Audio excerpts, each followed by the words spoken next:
What is up, everybody? Welcome to the CAW Summit CAW Creator Wrestler Summit here where content creators unite. We got 4 guests today.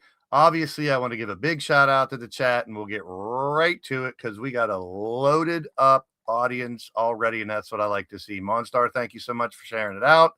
Jesse, we got some people over on the vertical live. You can always pop over to the full screen if you want to as well. We got Wally. We got Andrew Dubs. Primetime. Server, what's up, Jacob? We got Project Shogun Jiggles. Jeff Matthews representing GPW. I don't like that. I don't like that. It's a picture of me. Stop that. Jiggles Infusion, great show earlier today. We got Tiffany in the building as well. Count Z is here. He'll be joining us on a later one of these on 15th. Every Sunday this month, Triple Beats in the house, we will have these where we'll talk about content creators. Kyle Young will be joining us on the 8th, next Sunday, I should say. And let's see, I think I got everybody. We got Iffy in the house, and if it ain't Iffy, it ain't worth it. Steffers, what is happening? CJ Jones in the building. Welcome in. If you guys are new to the channel, make sure you hit the subscribe button. Nightbot will be dropping the links to my 4 guest channels as well. So I do want to make sure we promote them. Brandon Bones will be joining us.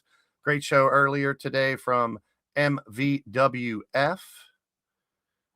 And let's see, anybody else popping in? Lancey Pants in the building. Lance, you should be mad. You're not representing anybody. Because Matt Storm's in the building. We have Damian Payne, the Beast, who just joined, also doing great, doing his show. We got Black Ice, Brian LG. I think that's everybody. No, anybody else pop in? My goodness, you guys are on it. So this will happen throughout the show. You'll get 4 different links. That's the 4 guests that I have today. Hopefully, it looks like it's just sharing odds is only. Let's see. Let's make sure they share everybody's. Duke in the building. Shout out to you, my man. How you doing? Welcome in. We will be talking about Efedding. I'm going to give you a little lowdown on what I do.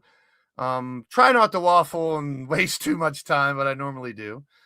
I can come down a little bit. And let's see who else. We got Jake Bagwell in the house. Great to see you guys. And boo, Sasha Payne is here. Boo. All right. Holy cannolis. Let's see. Anybody else? Joker's in the house. Welcome in, Joker.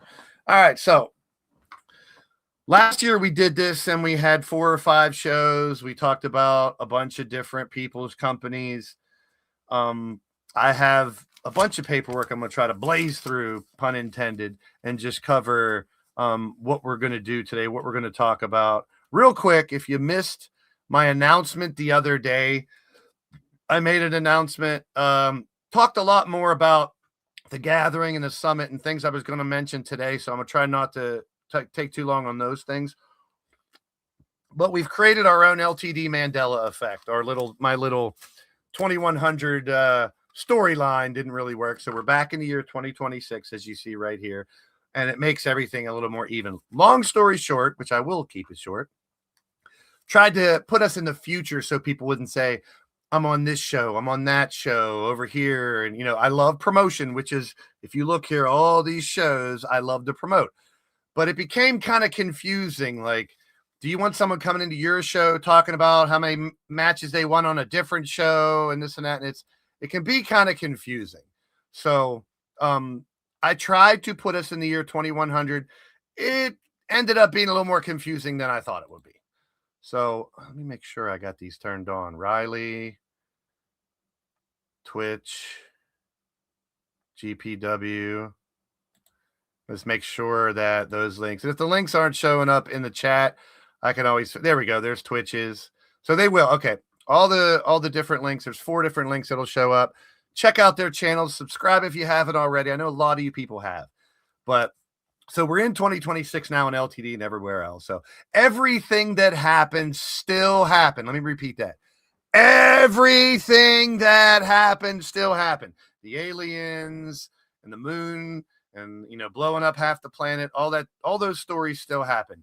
I just needed to bring it back to 2026. So the idea behind the summit, bringing people together, having fun, talking about our role-playing game that we use, the 2K game, to transport it into I like to use the Dungeons and Dragons comparison because I'm the dungeon master. I lead the way, but you guys control where the game goes. The game controls the outcomes. You create your characters, design them how you want, from movesets to look to entrance, and then you send it in. I want to be the hub to bring all these people together and test out your wrestlers. Other places, they have their own little niche. Either they have a bunch of their creations and some others. They may use real industry stars. They may do a bunch of, 5 from this guy, 3 from this guy, 2 from that guy, combine them. It's all beautiful. And we have 4 really good examples of different ways to run Efeds here today. Different companies, different owners, different ideas. But the golden rule is if you don't like one Fed, go to a different one. There's something for everybody out there in the Efed world. That's it. It's basically so. I mean, as far as LTD goes, I am the one that wants to take a ton of people in. And I always talk about 3 levels of engagement. This is how I think of the Efed world. You have people that play Dungeons and Dragons, big time gamers, writers that are really into their character, always, miss the show when they're not there and can't wait till it comes back. People that are 100% in. You got people at the bottom who are just happy to be part of it. Don't care if they win or lose, just want to be part of the show. Maybe they don't feel like promoing and getting into character as much. That's fine. I welcome the top level, the bottom. And then right in between, you got people that, and I understand people have jobs, they have families, they have their own channels, they have their own Efeds, etc. So you take the good with the bad. And I wanted to bring them all together. I do everything custom arenas, custom logos, custom movesets, custom entrances. I don't want WWE anything. And I've even changed a ton of your entrances because I get it. Your character wants the CM Punk entrance, so you just load up CM Punk on the entrance, and you got CM Punk behind you on your way down to the ring. I don't want that for my Fed. Some people don't mind. I don't want that. I want to try as hard as I can to customize this game and twist it and turn it to what I want. Not for kids, although there are some younger people that are in the company. The interaction is my biggest thing. You see the gathering coming up soon. That's 64 men, 32 women, double elimination tournament, over 40 companies represented in the gathering this year. I do roulette. I do the games in the chat. I'm always recognizing you guys at the end of the shows. I'll go down and read the top fans, all up to 50 of them. It keeps track of. And that's what I want to, that's one of my main focuses, is to include you as much as I can in the game. Obviously you don't have control over what moves the guys do during the game, but you can set your move set. So I get it. It sucks because you can't really control the characters as much as you want. But my golden rule for Efedding is use what the game gives you. That's the easiest way I can put it. If you're on a losing streak, be bummed out. Put it into your character. Use it to your advantage. All right. Kicker in the house. Welcome in. Kicker, I saw you squeaking in. What's happening? And if I missed anybody else, I'm sure the mods in the chat do a good job of welcoming people as well. Commentary. One of my things that I pride myself into, as well as the introductions. I did for a couple years, a couple times, I've stepped into an actual wrestling ring and did ring announcing for a couple local indie Feds here, just once or twice, not a lot. I could do it more, but with my health problems, I couldn't do it. So that is one of my favorite parts of the game. Brandon Ace in the building. Welcome in. So if the way I like to do it, the music is a big thing. That tells a lot of the story of the character to me. What type of music, the entrance.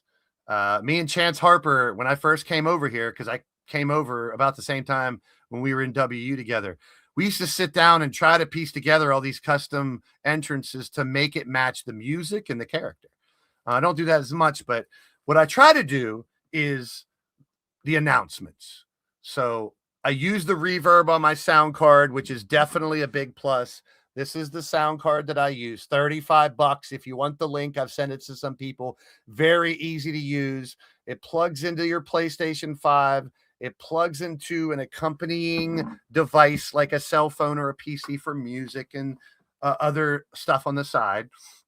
And that gives me the reverb, so it sounds like a ring announcer. I want to bring you a TV product, something as close to a produced wrestling show as I can. That's why there's no meters or other things on the show when I do my shows. But the commentary and the ring announcing is probably two of the things that I really, really, really love, because it can tell a lot of the story of your character based on your entrance.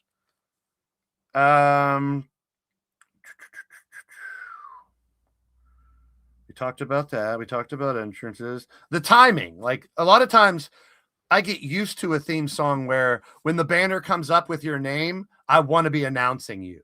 For Rumbles, I start throwing the reverb back in and say, Jake Bagwell has been eliminated. That makes you feel like you're watching a TV show again. So I do that as well. And yeah, if anybody wants a sound card like that, it's really easy to set up. It gives you the alternating voices. It gives you a bunch of sound effects. You can do the voiceover stuff where Eliminator, where it kind of lowers the music when you talk, but I don't use that. But you can monitor the music, because I know if you're using outside music sources, some of them are leveled differently. So you have to adjust the volume. You can do that. You can adjust your mic volume, everything. Use a headset, use a regular mic. It doesn't matter. The sound card does it all for me. And I had to go through a couple sound cards to get one to actually work with my PlayStation 5, believe it or not. Interactive. Being interactive means live chat first. Live chat is the most important. That's where you get to play your character. That's where the game is live and active. So that is the main thing. But if you can't make a live show, I get it. You have jobs, you have families, you have kids, you have your own Efed, you have your own YouTube channel. And for those that don't know, I'm not a gamer.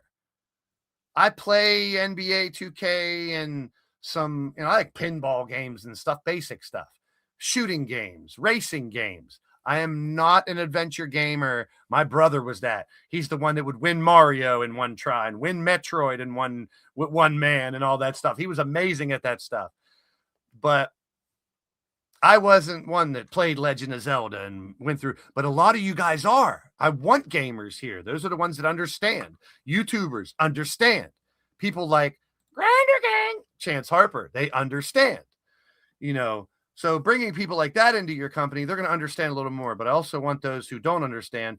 Listen, I have a lot of people in this company that aren't even wrestling fans, but they enjoy the Efed stuff. R-Man in the house. What's happening, R-Man? Good to see you. So the one thing I say to try to separate yourself from other companies, the way I do it is, obviously it's my commentary. I add comedy into a lot of it. Like, I take this very seriously and run it like a business.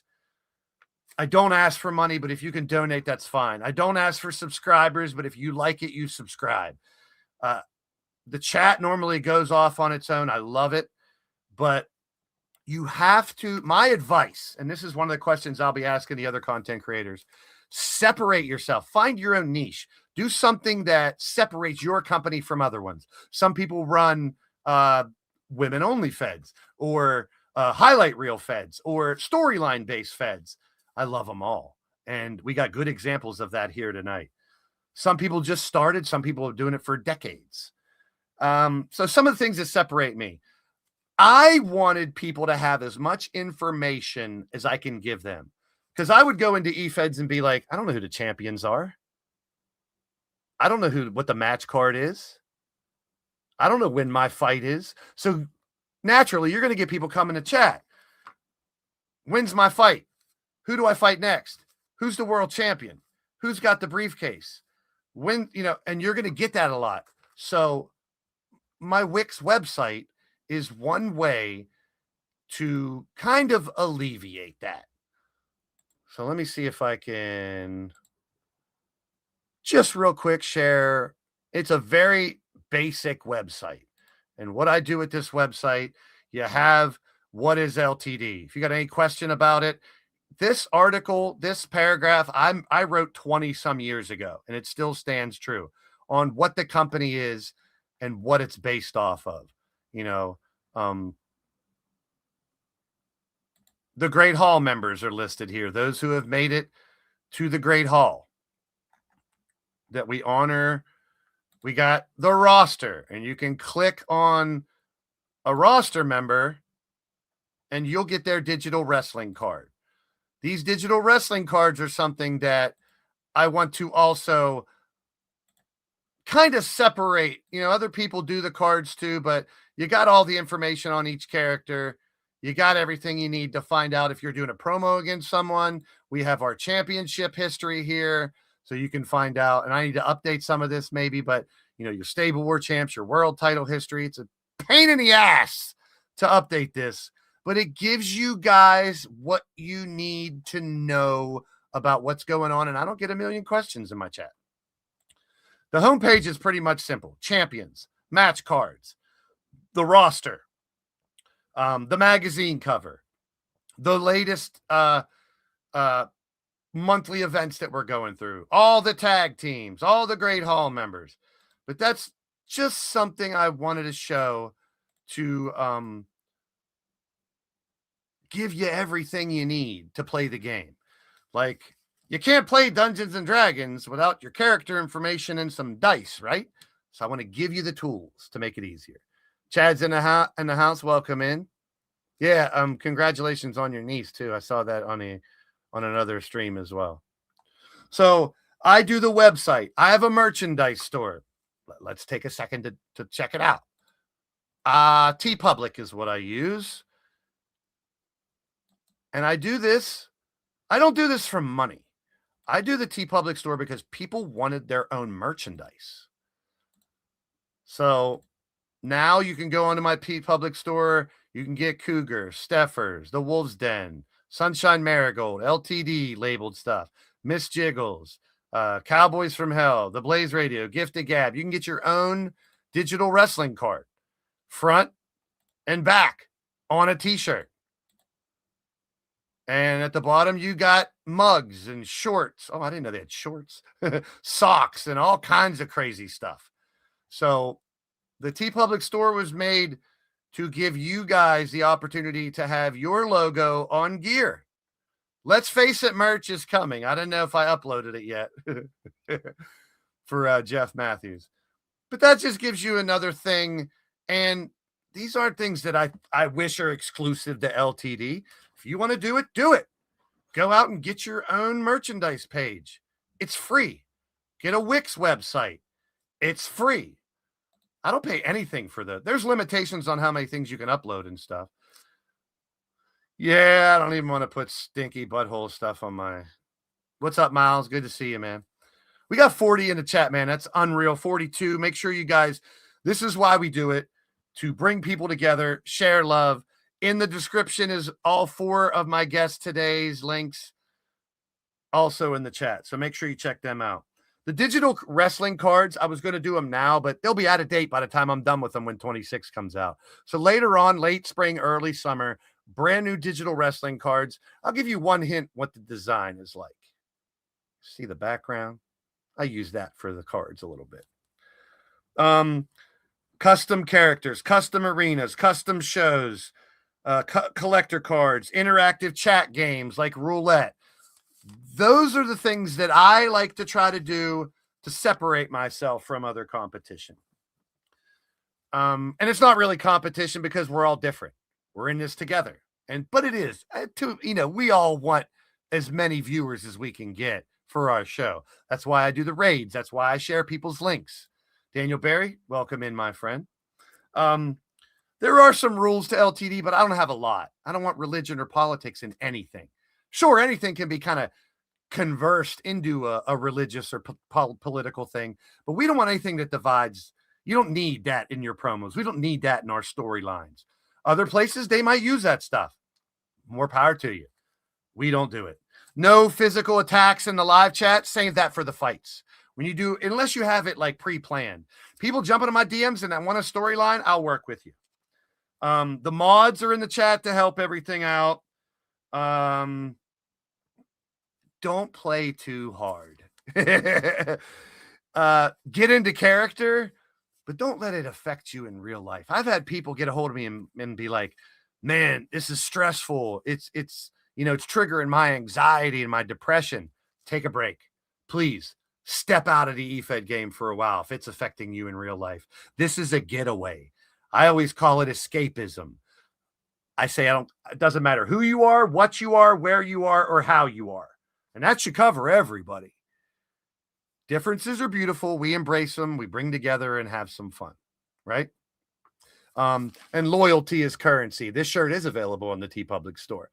I don't need your money, but if you have money to give to the company and to the show, I'll put it right back in and I'll give more prizes in the next game night. Stuff like that. What's up, Temple? How you doing? Welcome in. But don't play too hard. Don't let it affect you outside the game. But I want you to get into character. Some people's characters are an extension of themselves. Some people's characters are 360 degree from themselves. It's your fantasy. Live it however you want to. Communication. We talked about this last year on the summit, and that's from owner to player and player to owner. I used to say, hopefully you'll find out how I do my show just by watching it. Now I jump into DMs a lot more. The communication, both from owner to player and from player to owner, is so important. I have a million things open for DMs at all times. If you guys would see my DMs, you'd think I'm insane. If you see my setup, you'd think I'm insane. I am. I'm insane for this art form. And yes, it's an art form. Back in 2017, I studied it for 9 months before I started, but I already knew what I wanted to do. I already knew where I wanted to go, and I accomplished most of those goals in the first year or two. Now, it's about you guys helping take this to another level. Birdie's in the house. What's up, Raven? Great to see you. Communication, group chats, websites, Discord. Discord's the place to be. I'm going to tell you right now, if you're not in my Discord, you're getting left behind. Discord, my Discord is secure. Nobody that's not in the company is in the Discord. Everyone that has someone associated with the company is in the Discord. It's for us to play the game. Drop your promos, but I'll share stuff that's great with everybody else. Let's see. Character creation, from entrance to theme to move sets to your story, your backstory, your history. It's all important. To the promos on how you convey your character. That we talked about in the third summit last year when I brought Cougar, Goddess, Cassie, Tiny, Mordrin, Chance, and Count. I'm insane. I'm literally insane to bring all of them. And that was fun. It was a great round table talking about a player's perspective. Tonight, we're going to get more of the owner's perspective, but we'll get into the player's perspective too. Move sets.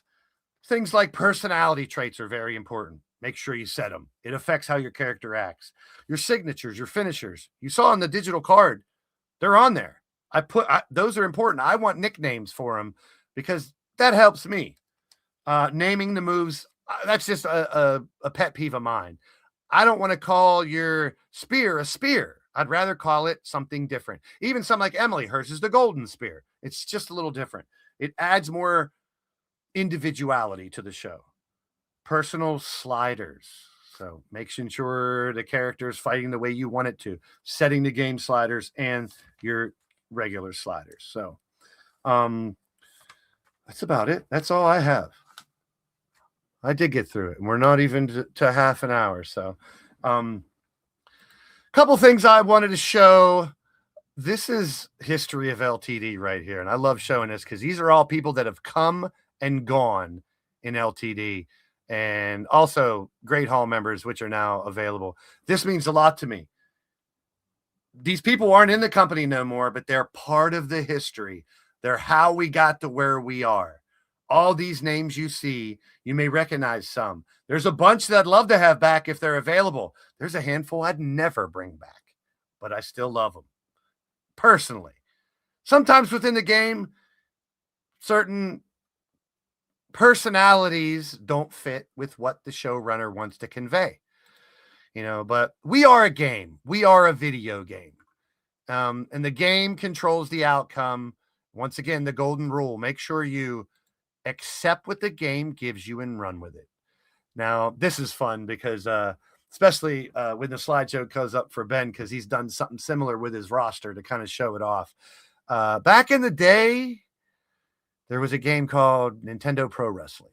That was my favorite wrestling video game. Very basic, but that's my speed. I would sit there and play forever and try to get to that great Puma. This is what I did when LTD was early stages. And this is, most of these are WU screenshots that I've used. This is like right when the game first started. And I didn't even know I could take screenshots on the PlayStation and transfer it over. So a lot of characters here. You see Judgment suplexing Paragon of Greatness. And the referee is just the Grim Reaper of LTD. You'll see Chance Harper in the front, Super Nacho, the old Blaze you see. There was very limited gear that you could put on in WU, but you got to pick which moves you've used in each fight in W. There's a give or take, but we still celebrate W. LA is still welcome to join one of these summits, Lord Amadeus, because they still run W back up and running. And it's a great wrestling video game for people to play. Chance doesn't like this Chance here on the bottom left, but I figured I'd update this image with what we have now. I shared it in social media because if you look in the bottom, see the Blaze Radio logo? Inside of the O is fucking Radio Rex. And I say his name once. I don't want that on that logo no more. I've evolved the logo as well. Let's take a look at the 2026 video game. I have to change it because it says 2101. But look at the referee. Even the referee is updated. How about that? But now you have Count Z suplexing Digital Dog, who was in our finals of our gift to Gab. Let me actually remove the comments. Oh, we got Vince McSham in the building. Vince will be joining us for one of the upcoming summits. Vince McSham has been doing this Efed thing for about 25 years. So you see, I tried to get as many. So if you're not on the poster, I'm sorry, but I shoved as many as I could. Goddess of Pain is in the house as well. Welcome in. Good to see you. Yeah, make sure you guys are hitting the thumbs up if you haven't already as well. So here you have, and I even went far enough to give Count Z his ridiculous gear with the little skulls on it. You like that, don't you, Count? But this is something a little fun I wanted to do to include us all and also realize we're throwing back to a long, long time ago in wrestling video games, and we've evolved it to what we have now, which is something pretty amazing. I've used the magazine covers. I did that back when we had LTD in the Facebook world, but now the magazine covers are great. And you'll see Ben has an example 1-2 in his slideshow where it gives your audience something where they can summarize what's going down. Like, as you see there, you can see who won the gift of Gab. You see upcoming headlines of other stuff going on. You see the upcoming events, and I put it in comic book style and release those every once in a while. Just a little added flavor so you guys can have a little more information about the Federation. One last thing before we get into our guest, The Gathering, coming up soon. All the logos you see here, I know I have to update a couple more, but it's very tedious because I've got to update the backgrounds and then the actual 2K arena and all the posters and the video for the intro and everything. But I've tried to get as many updated logos as I can. I'm glad to have 40 active or soon to be reacted companies. Riley's could be on here too because he's coming back. So I don't have his on here. It can be thrown back up there again. But it is very tedious for me to do all that. But I do it because it adds that individual look that you're looking for to identify your company. Dubs, good to see you, my friend. Welcome in. So we're going to bring on some guests. We're going to talk about, I got a couple quick questions to interview them and ask them about their company. And then we will talk about 2K26. And we'll have a little roundtable discussion on 2K26 with all four of my guests. And I do have some introduction stuff. But before we do that, I was going to go to a commercial, but this is where it gets tough, and I don't want to get emotional.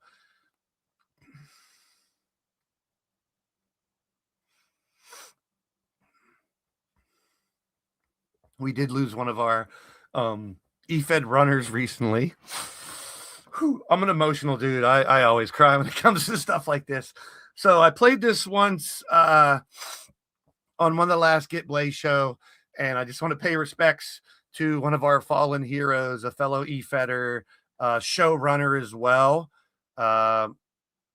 And just play this video for our friend Hunter McIntyre. Rest in peace. You know, I've been waiting on this my whole life, Slim. You my homie. Let's make shit happen.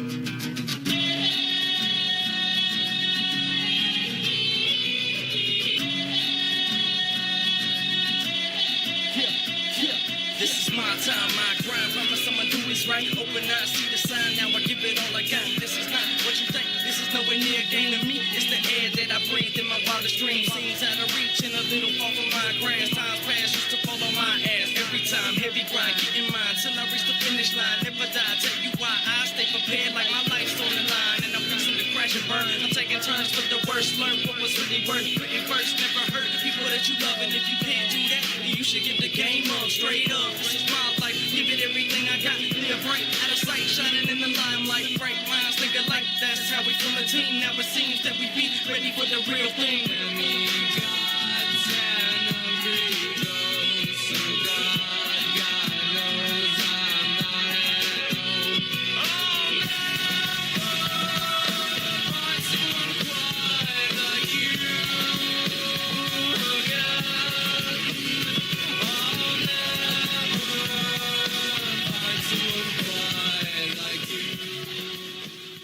Join us as we pay our respects with the 10-bell salute.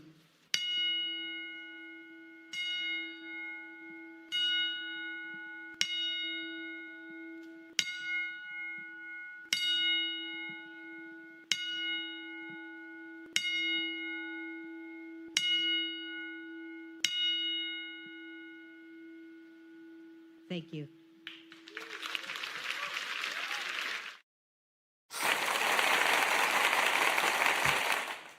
That's what we do. We immortalize those that are gone. Hunter was I wasn't as close as some of you guys were, I'll be completely honest, but those interactions I did have with him, very, very, very appreciative when you were in the FCW streams chats. Loved having Hunter and LTD. And one thing about him too, he wore his cross that he bore as a badge. He was in a wheelchair, and he literally had a wheelchair logo for his character. Like, that is respect. And we've lost others. Dr. Payne, a lot of you guys remember, DFA, Jack Bayou. We've lost Bad Jan, other wrestlers, and a lot of you guys have had people that have lost as well. If I have this platform and I'm not using it to memorialize and immortalize people that we've lost, I might as well not even do this. So that means a lot. And like I said, I didn't know him that much, but any interaction I had with him was amazing. And I know WU used to do a great job of immortalizing people as well. And I thought about not doing that video here because I'd get sad. But that's true emotion. That shows this is a game, but it's also a very important thing. And a lot of love for, I knew of Dr. Payne and WU, but this is what we do, is immortalize people if we can. And hopefully you guys do the same for me when I'm going to. And have a good laugh, because that's what I want to do. I always say, whether you're laughing at me or with me, you're smiling. And I want to bring smiles to people's faces. That's what we do. No other way to flip the script than to bring in laughter and fun with my first guest. So we will pay honor to this guy first. I do give him some of the credit for helping us bring Gift to Gab, because I just remember the promo where dude's walking down the street with a title on his shoulder talking about leaning towards death wrestling. And it was something I always wanted to have promos in LTD, but promos are just part of the fun. If you have promos without the fights, what is it worth? If you have fights without the promos, you can do that, but it definitely adds a lot. And all four of my guests know very well how important promos and people conveying their character can go a long way. So, my first guest, we have 2 little videos to show for him. He recently retired from LTD, but became a referee. Also, in real life, training to become a wrestler, has become a referee with some of the top stars in the industry today. Also, a manager, bringing his own faction into indie wrestling up there in good old New York, as well as getting his scrawny little ass in the ring and fighting people as well, and I give him credit for it. He's busted his balls. He's put in the work, and it's a perfect example of the guy's built rings. He's cleaned up after indie feds shows. He's done all the grunt work to work his way up. So we honored him as a Great Hall member in character. On my nerves, I didn't want to do it, but he brought a lot to this federation, and he'll tell you, I was one of the first ones to give him a second chance in this world, and he proved himself over and over and over and over again. Ladies and gentlemen, a Great Hall member. Here's his video as we brought him in, Riley Wolf.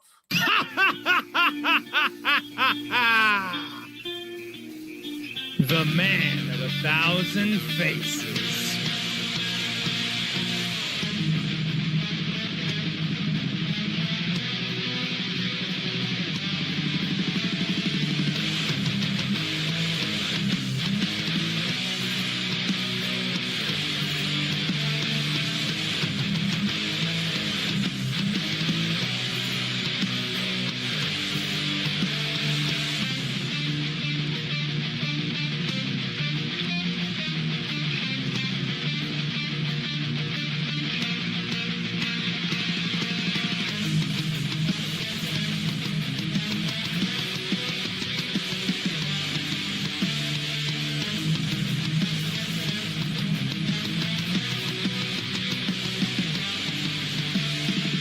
Riley Wolf, the smartest man in professional wrestling.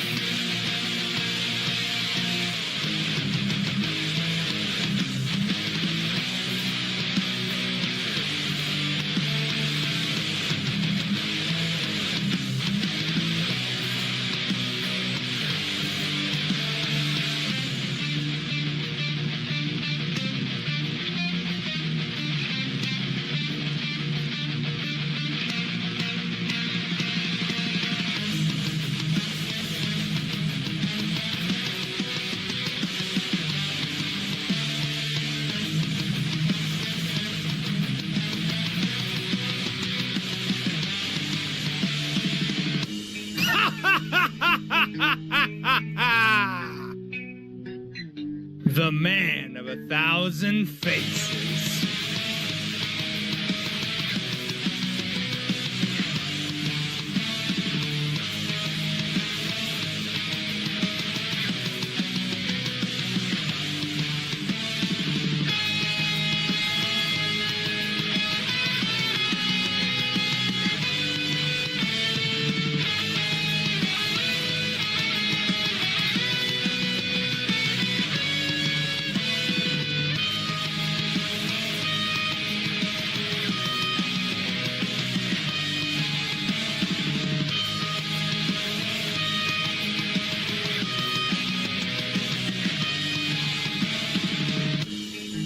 Riley Wolf.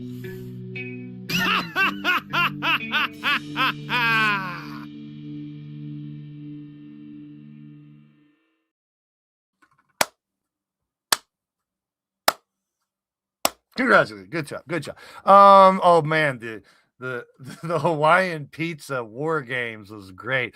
Pineapple pizza. He's Italian, people. Forget about it. So I put him in a good in a war games where the loser had to eat pineapple pizza. I kind of forgot to mention that I don't mind pineapple pizza, but it so happens my man K-Dog brought home the win. We got the win to war games, and Riley had to eat crow or eat pineapple pizza live on stream. It was great. It was great. It was great. And that just shows you some of the fun and weird shit that we do. You saw him with Matt Cardona in the ring there is one of the first pictures that used to come. Now there's pictures all over the internet of him refereeing or interacting with some of the biggest stars in the wrestling industry. But he's also one of us. He's an Efeder.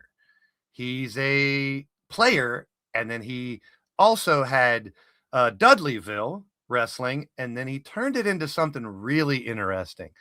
I'd like to think I had a little bit of something to do with it with the roulette to get him to grab an old game that had casino in it and turn it into something special. Hopefully he's considering bringing that back too. We might have breaking news today. So here is his little channel video that he did for his unique spin on the Efed world. Are you ready to step in the ring and test your luck? Then welcome to There's a Belt in My Hand, the YouTube channel where wrestling, video games, and gambling collide! If you are a fan of wrestling, video games, gambling, and just a plain old good time, you don't want to miss it. Click that subscribe button and join me on youtube.com/There's a Belt in My Hand. Hope to see ya in the casino. I thought he was going to say see in the streams there for a second, steal my line. He kind of caught himself and changed it. I dig it though. Yeah, but it was really cool. He actually even did a stream where he brought indie wrestlers and played Hold'em on a real poker table with interaction between the wrestlers and stuff. It was fucking brilliant. Enough blowing smoke up Riley's ass. He's been so busy in real life with pro wrestling, he hasn't been streaming for a while. So this little interview, shit, his intro might be longer than the fucking interview. But we'll get more in depth on the other guys too. But we want to get an update on where he's been, what he's doing. Let him promote, and also give us a little info on RWLM. I got to say it in my head to get it right. That's just like the Let's Talk Call Shop podcast with odds and those guys. I always fuck that up. And we'll talk about that here in a little bit too. All right. Anybody new? Anybody new in the chat? We got Nightbot dropping links for the gathering and everything. You guys hanging tight? You guys having fun? Let's bring it on. And ladies and gentlemen, without further ado, you get to hear this again. Ladies and gentlemen, my first guest. The man of 1,000 faces. I'll give him the man of 1,000 faces, but not the other saying he says. Ladies and gentlemen, Riley Wood. It's that R-I-L-E-Y here on the Cause Summit Podcast to bring you a good time talking about the amazing world that helped me get into the professional wrestler that I am today. All right, well, there you go. There you have it. How you doing, brother? How you doing? I'm doing absolutely fantastic. It's good to be back. It's good to be able to talk about my experiences and what's led me to where I am today, because I would not be where I am today without this amazing community that helped me shape into the man I am in today. Hell yeah. I mean, it's a crazy story, and we've kind of watch it happen. Like it's weird. Like a lot of times, like I've done the ring announcing, so I've been in touch. I've been in the back. I know a lot of wrestlers. If you guys used to watch WrestleSense, you know, I got friends that have been through the industry that were promoters and wrestlers and whatnot. And to go from the ground up to do all this, and you kind of already had a little fan base going into it. You know what I'm saying? Because from this Efed world, and we know the Chris Dangers and the BDEs of the world that were streamers and are now in professional wrestling as well. So it's something that's becoming a little more because people will start out playing the game, maybe doing an Efed, being in an Efed. It's not as, oh, that's just a game as it used to be, So, real quick, before we get into the Efed part, give us an idea of where you're at right now in your career now. Like I said earlier, referee, manager, and wrestler. And just fill us in on where you've been and what you're doing now.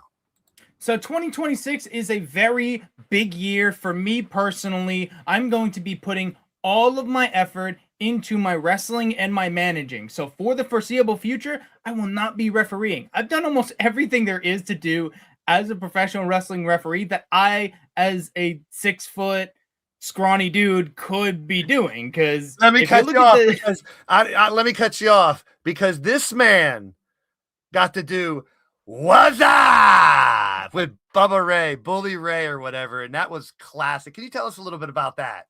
Yeah, there's nothing that's going to be able to top that. I was in the ring with one half of the greatest tag team of all time, in my opinion, in Bully Ray, and like to have that moment, it's like, yeah, there's nothing I could be doing else that can top that. So I was going to stop after that match, but like I had commitments to do, so I made sure to actually finish my commitments and say in 2026 I'm going to really focus in on getting more matches with notable names or managing stars that can face these notable names, so I have a little bit more on my repertoire. Because right now my wrestling resume is ref this person, ref this person, ref this person. And a lot of the criticism I get is, oh, but you just ref them, which I call bullshit on that. It's an awful one.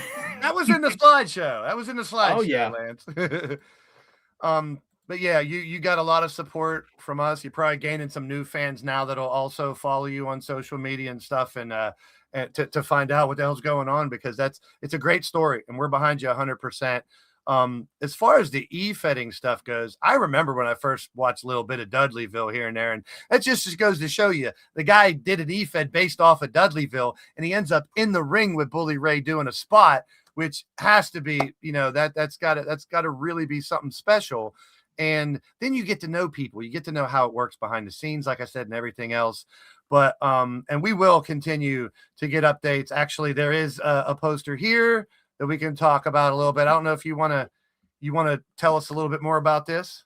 Oh, we're showing my upcoming matches already. Well, yes, this Saturday, March 7th at LPW Relentless in Jamaica, Queens, I, along with my big man, the Renegade, straight from Pittsburgh, PD Lakes, will be challenging for the LPW Tag Team Championships. The inaugural champions, Dual Focus, have their first defense against us, and we're looking to make some history by dethroning them and making them the shortest tag champions in LPW's very short history. So you see at the top there, House of Glory, you guys would be a lot familiar with, but he's associated with other feds that are attached to HOG up there as well, which that's how indies work. You got to work as many as you can and get your name and your likeness and what you do out there. Oh yeah, by the way, if you see the name Franco Costanzo, that's this guy. So he doesn't go by the Riley Wolf name in there. Franco Costanzo, the last Bronx Italian. I'm surprised you got away with that Yankees logo as your logo there in your gear. It's got no letter yet. But to get to the eFed stuff, and we were talking about it a little bit before.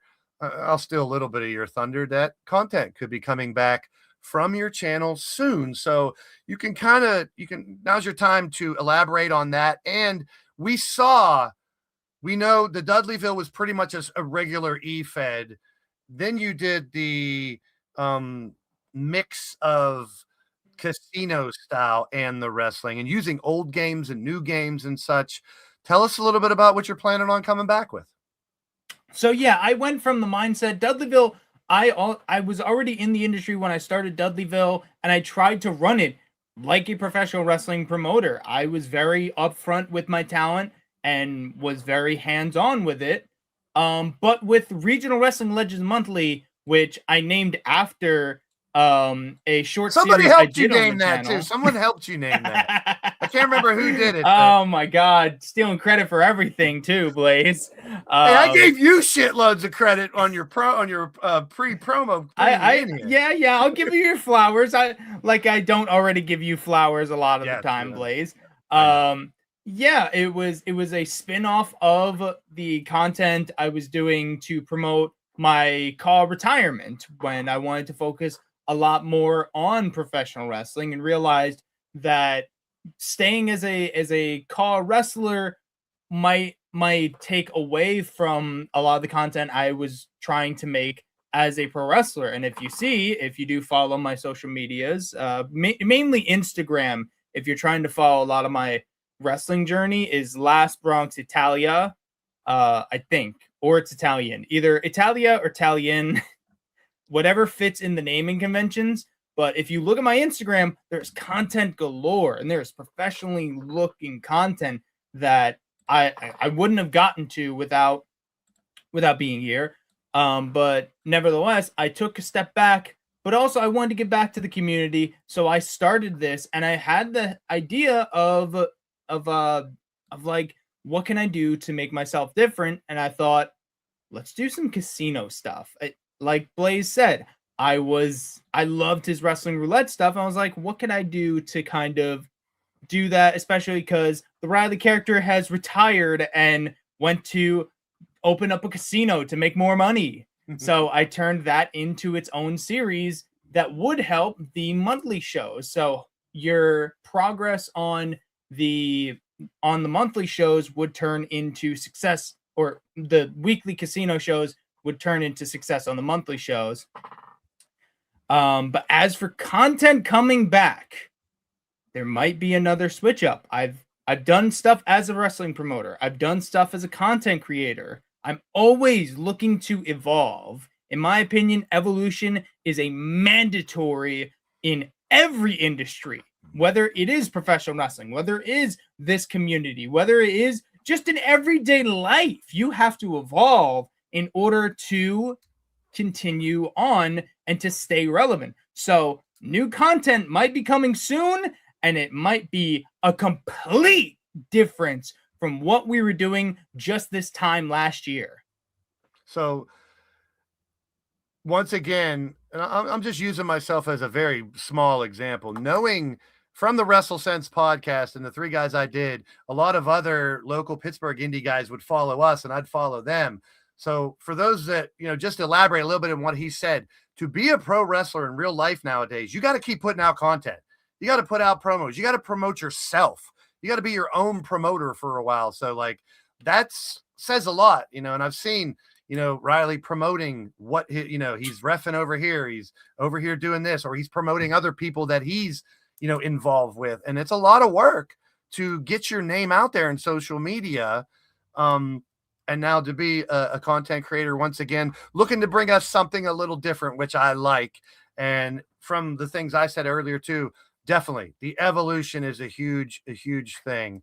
I do want to touch really quick on Hunter. I know you kind of worked a little bit with Hunter back in the day, and it's one thing, that song. I'm surprised that AJ Styles song is not copywritten, because he gave me that song for his theme and I used it. And it's weird because it's touching, because the lyrics are literally, you'll never find someone quite like you, kid. I don't know if you have anything, your memories or, from Hunter, or connections with his Fed and stuff. I honestly, I never got close to Hunter, but I always saw what he was putting out. He was a tremendous Fed owner. Like his content, like I was jealous about not being a part of it. Yeah. And what he did was like really good. Like I would tune in every now and then, and just be like, damn, he is good. I don't remember we didn't have much interactions, but I always knew there was talent there. Hell yeah. So speaking of the good and the bad, real quick, your favorite and worst thing you love and thing you hate about Efeding. So my favorite thing about Efeding is kind of just like seeing the finished product out there and seeing the reaction from it, Mhm. whether it is good or bad reaction. Like, you're seeing all of that, and it really, like, it helps you understand what works, it helps you understand what didn't work. So when it's funny enough, when it's all done, that's my favorite part. My least favorite part is honestly the same thing in professional wrestling, the egos Sure. that we do kind of take part in. And unfortunately, the egos in this community, I feel, are kind of I don't know. I would used to say that it's worse than professional wrestling because there's no athletics True. involved in it. But even that, I would say, I don't know, same level. But yeah, the the egos that you can find in this industry, probably not my favorite part of this That's fair. industry. That's fair. I meant to bring up kind of where I sit with this too. My favorite thing is bringing people together, and I've always said that a million times. That's like my number one goal. The thing I hate the most, I think, is, well, it could be the egos and the people that, I've kind of got rid of a lot of the bad seeds that we had before that kind of wanted to tell me how to run my own show and such. But I just want the game to do more of what I want it to do. That's what I hate. Like the frustration of not being like, if I could literally piece together universe mode and say match, promo, backstage segment, interview, match, show me talking for a while, then, like literally produce a wrestling show. Cause when I was in 2PW Prospect Pro, I know the guy who ran the board and everything too. So, but when the matches were going on before, there was the first time I did it, there was two ring announcers. He did the first 4 or 5 matches, and I did the last couple. So I was in the back soaking in everything, watching them work the board and do this and show the next video for someone coming out. Like it, I love production. So my hands are kind of cuffed a little bit when it comes to 2K, because we're taking a game that's meant for little kids with their mom's credit cards to play the game with John Cena and CM Punk, and we're just turning it into a different world. So those are the things that I love and hate for it too, but it's a lot more love than hate when you have the right people around you. That's pretty much the bottom line. So, and we're going to bring the other 3 on. I got one more question for Riley, and then we're going to bring everybody on and talk about 2K26. What advice would you give to someone, two-part question, starting up a Fed or becoming a player in Efedding? Just advice you would give from your experience to someone running a Fed and playing in a Fed. So starting up a Fed, I would say understand your vision, and try to be different. Don't just be a carbon copy of maybe something you got inspiration from. I have inspirations. Like DVW was very much an inspiration from GPW. I took a lot from him and I put my own twist on it though. I made sure that watching DVW felt different from watching GPW. And for RWLM, I was inspired a lot by Blaze and how he ran his stuff and how he was very like in control and very interactive. I made sure to try to put my elements of it, like, I don't know. There was one stream that Blaze did that had light goals on it. I was like, I'm gonna build off this, and I turned it into drinking games. Yeah. My liver is not happy with me anymore. Yeah. And you're young too, so take it easy. It Yeah, doesn't get and easy when you're older. Yeah. And for new players, I would say understand your character, understand what you want to portray for the audience, and make sure that whatever you portray can be done slightly out of your control, because there's a lot of factors that won't be in control, like the promoter of the Efed, like the AI for certain feds that will just do AI, for opponents that might be better promos than you or might be worse promos than you. Like there's a lot of variables that can come up when you have this vision for your character. So make sure you're able to mold that character into something that can work around all these factors. Good stuff. I mean, that's great advice. I mean, um, I'm not, it's coming from someone who now learning the industry, real industry inside and out, as well as being a part of this industry. It goes a long way. We're going to get to the next guest, which is a great segue. He just mentioned him. Grand Prix Wrestling runs their shows a little different than other different federations, and that's the beauty of it. We've talked about it a million times. So I thank you, Riley, and keep up the good work. You guys in the chat, I did drop his Instagram as well, so make sure you guys follow him there for more on Franco Costanza, the last Bronx Italian, as well as anything he might do in the Efed world here around here as well. All right, so Riley, appreciate you. We'll bring you back here in a little bit to talk 2K26. Thank you very much. And he's frozen. Perfect time for him to freeze.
The ring is set, the lights are dim, the crowd is roaring, ready to begin.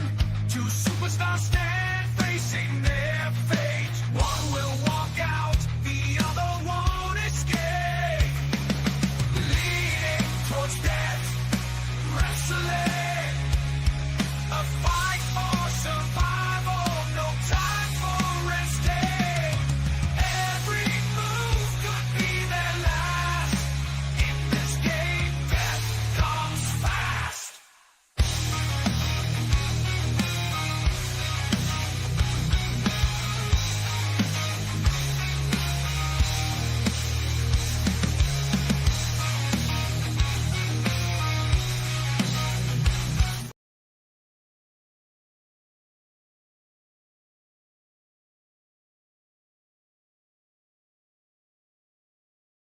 All right, we're back. Yay. All right.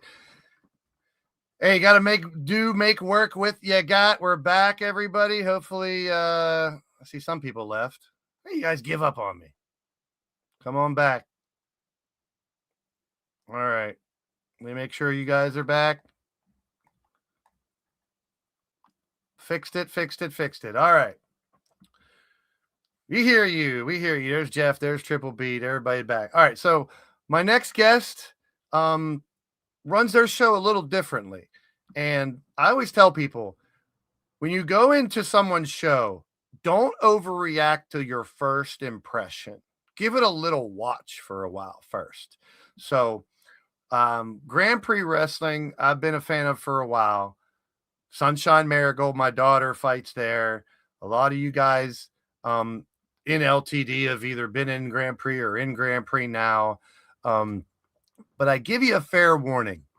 When you go in there and the commentary is from the game, don't leave. Give it a chance. This is one of the best feds that, as far as storyline driven and the quality of matches through recorded highlight reel shows is unreal. You guys know I've done commentary for Ascend and Cutthroat and All Core Wrestling. Those who do pre-recorded shows, I got a real big respect for. And he's got great people helping him. He does great with what he wants to do with his federation. And I love it. I enjoy it. And I didn't expect him to join us this time around, but he is going to join us. And his representative, even though there is a handful, we've had Chance Harper and Tony Lee Williams, who work behind the scenes, represent Grand Prix in the past. We've had Duke Zinda represent Grand Prix in the past. This time around, he has handpicked his gathering representative, and that is Jeff Matthews. So, with the stripper song. It does sound like a stripper song to me. Sorry, Jeff. We got more GPW, a lot of love. Like I said, they do great work over there. A lot of good behind-the-scenes stuff. But Chance, maybe not great stuff, but Ben does some great stuff. And Jeff Matthews, yes, you have been hand-selected to represent Grand Prix Wrestling in the upcoming gathering. You can find most of the bracket almost completed right there. It's stripper song. And no, you can't change your song, Jeff, just because I call it that.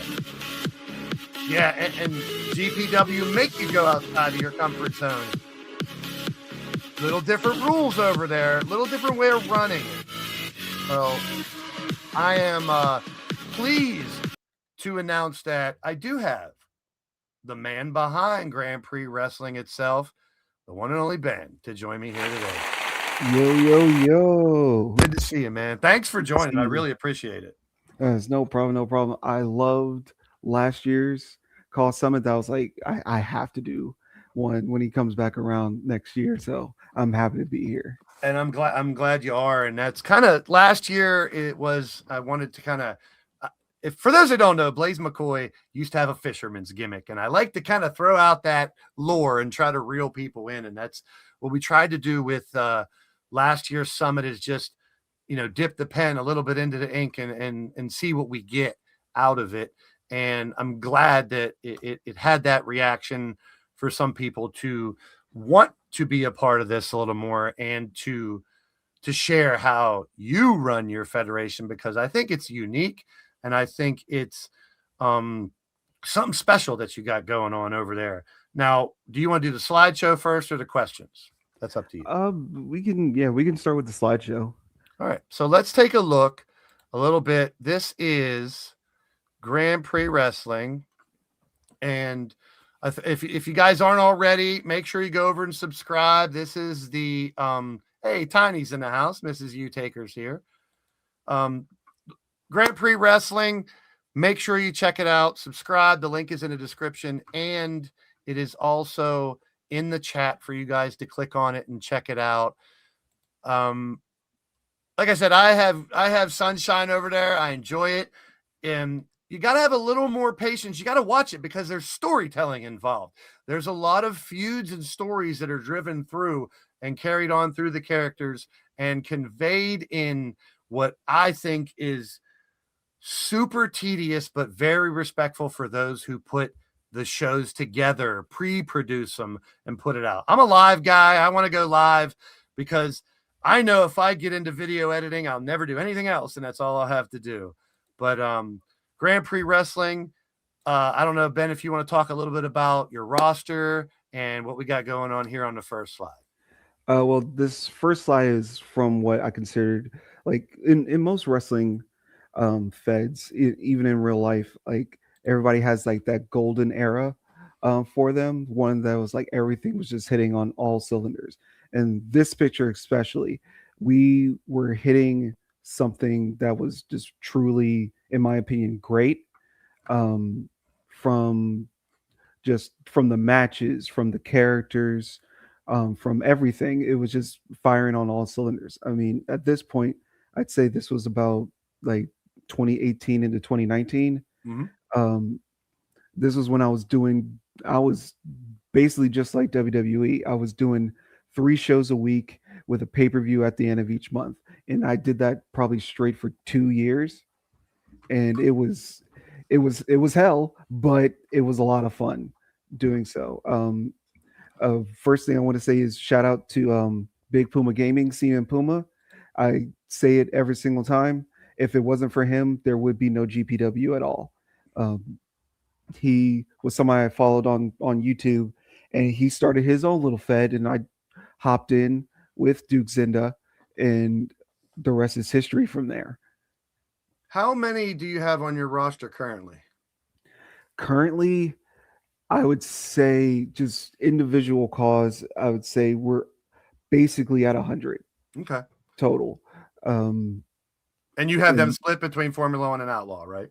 mhm, Are yeah. they exclusive to those, or do you mix and mingle? Or you For the most part, they're exclusive, but for specific things, we'll mix and mingle. Especially when it comes to like the Women's World Championship, Mhm. that one has to be a little bit of a mix and mingle because that is the top women's title. So you'll have your women come in from both sides. Just depends on what we need at the time. Angelita, also one of the members over there. Hmm. Let's take a look at our next slide here. Champions. Yeah, so this was one of the very first set of champions that we had for GPW, and one of the things, like you were saying about trying to stand out more, one of the things I chose to do was to incorporate Photoshop, Mhm. Adobe Photoshop, and just use that to create banners, create posters for the show, just to add a little bit of extra hype for the shows that are coming in, and with this, just showing who the champions are, either by the end or by the beginning of each season that we did. Just something quick, something easy. Okay, if somebody's coming in, like what championship you want to go after? Oh, this guy seems interesting. I'm gonna head towards that kind of a thing. So now putting these shows together, I think, in my opinion, those who do pre-recorded shows have some advantage over those that go live, because you can literally piece together your show like I was talking about, put a promo here with the text there or a live promo, go to commercials. You guys do great in finding those old non-copywritten commercials that are hilarious or throwbacks, and do that too. But tell us just a little bit about your process of putting those shows together. Uh, Mainly it's just I have a film degree background, and so I learned a lot about editing with that, and it just seemed, for at least for me, to want a, a strong story driven show. I couldn't allow the game to tell me what to do and who wins, because sometimes whoever wins makes no sense Yep. for the story. And that's just one of the things that I had to stick to, is like I have to decide where this is going and stick to that a lot of the time. But that doesn't mean that I don't leave room for a pivot here and there. But for the most part, I got to do what I got to do. And the game's not going to let me do that. That's a unless I great pull point. it. I mean, because that's the differences. That's the extreme differences I was talking about, is like you literally have control of the entire story. I have to run with whatever the game gives me for most part. And that's another advantage I love. Like when I've done Corey's All Core or Cutthroat or Ascend, and I see the pre-production, and I get all I'm doing is just doing the commentary. Like, my hat's off, because I messed with highlight reel just for a couple minutes a couple years ago, and I was like, now I got tons of more respect for people who sit and put the time together. But like me, I don't have control over the winners, but for you guys to do the stories right, you have everything kind of pre-planned out and thought about in the future. So you have some people that kind of help you with the storylines and stuff behind the scenes, right? Oh yeah, yeah, definitely. Chance and Tony, and even Lance to a degree at Mhm. sometimes helps me figure things out because I'm not perfect. I'm not. Sometimes I don't see the forest for the trees, and I think it's best to have other people to, at the very least, give their input to make sure that either you're crazy or you're not crazy about what's going on. 1,000%. And I learned that the hard way. I did it myself for quite some time, but then if you get more than your opinion, sometimes it's like you said, something you might not have thought of or a different way of doing it. And you're like, wow, that's a great idea. Let's run with Mm. that. That's why I've kind of had the LTD committee, which is like 4 or 5 people that I confide with behind the scenes. Hey, how is this? Or should I do this? Or give me your advice. So that I love too. Yeah. Now, was there any process in why you don't have a live commentary and use the game commentary? Because it Um, works. I'm not saying it's bad. And like I told people, if you go in there and you don't hear a live commentator, don't give up on it because storyline and the production is phenomenal. So is there a reason that you don't have regular commentary or anything? the main reason is just time. I work regularly, even right now. I'm a mail person. I deliver Awesome. mail. I'm working 5 6 days a week. How long have you done And that? My uncle used to do that, and I know the benefits and everything are really good the longer you're there. oh, it really is. I've been doing it 3 years now, Sweet. and and that was the reason why. Like even now, like I said, I used to do 3 shows a week with a pay per view at the end of the month.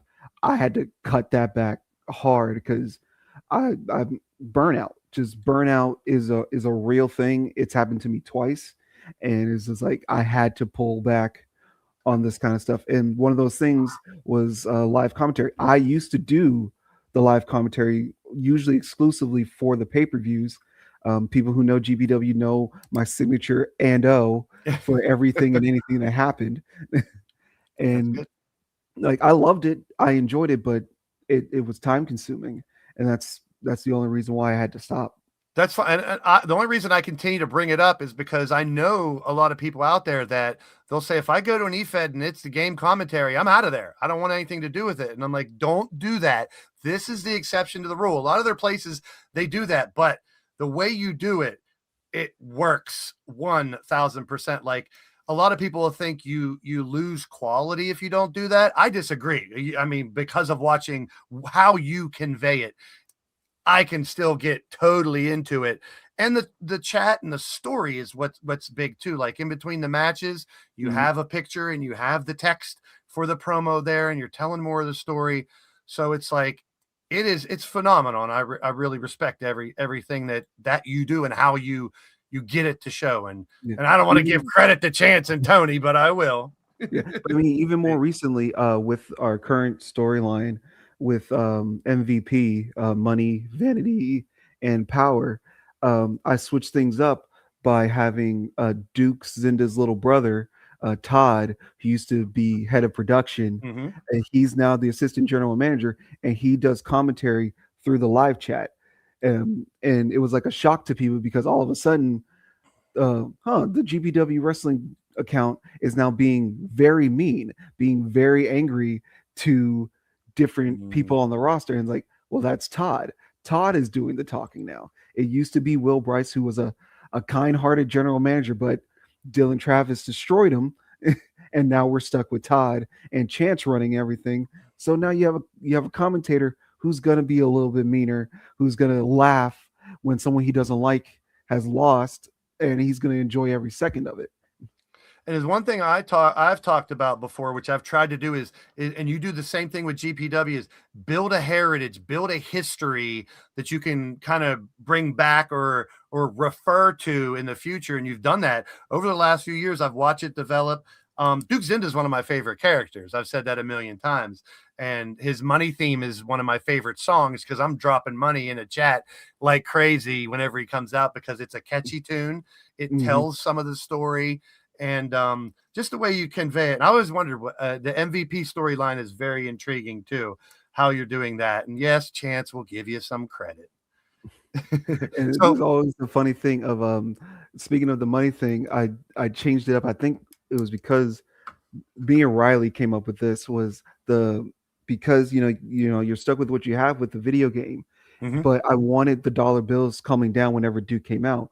We changed it to where it's not actual money. There's Zynda dollars that can love it. only be used at Grand Prix Wrestling merch stores, and you're just looking at a dollar bill with Duke Zynda's face on it. That's incredible. I still have my young bucks from when I went to the AEW, and they would throw young Yeah, bucks down from yeah, the exactly. crowd. So that's what I mean. That's the type of innovative stuff that if you're out there and you're running your own Efed and you're looking ways to separate yourself, little things like that go a long way. Tell us about behind bars. Behind Bars is the one pay-per-view like very early on. I believe that was season 3 of GPW, where again that was during our golden era. This is what I felt was like one of our best promo videos we'd ever done. This was when a lot of storylines from the past couple seasons like really came to a head with 3 different factions encompassing GPW.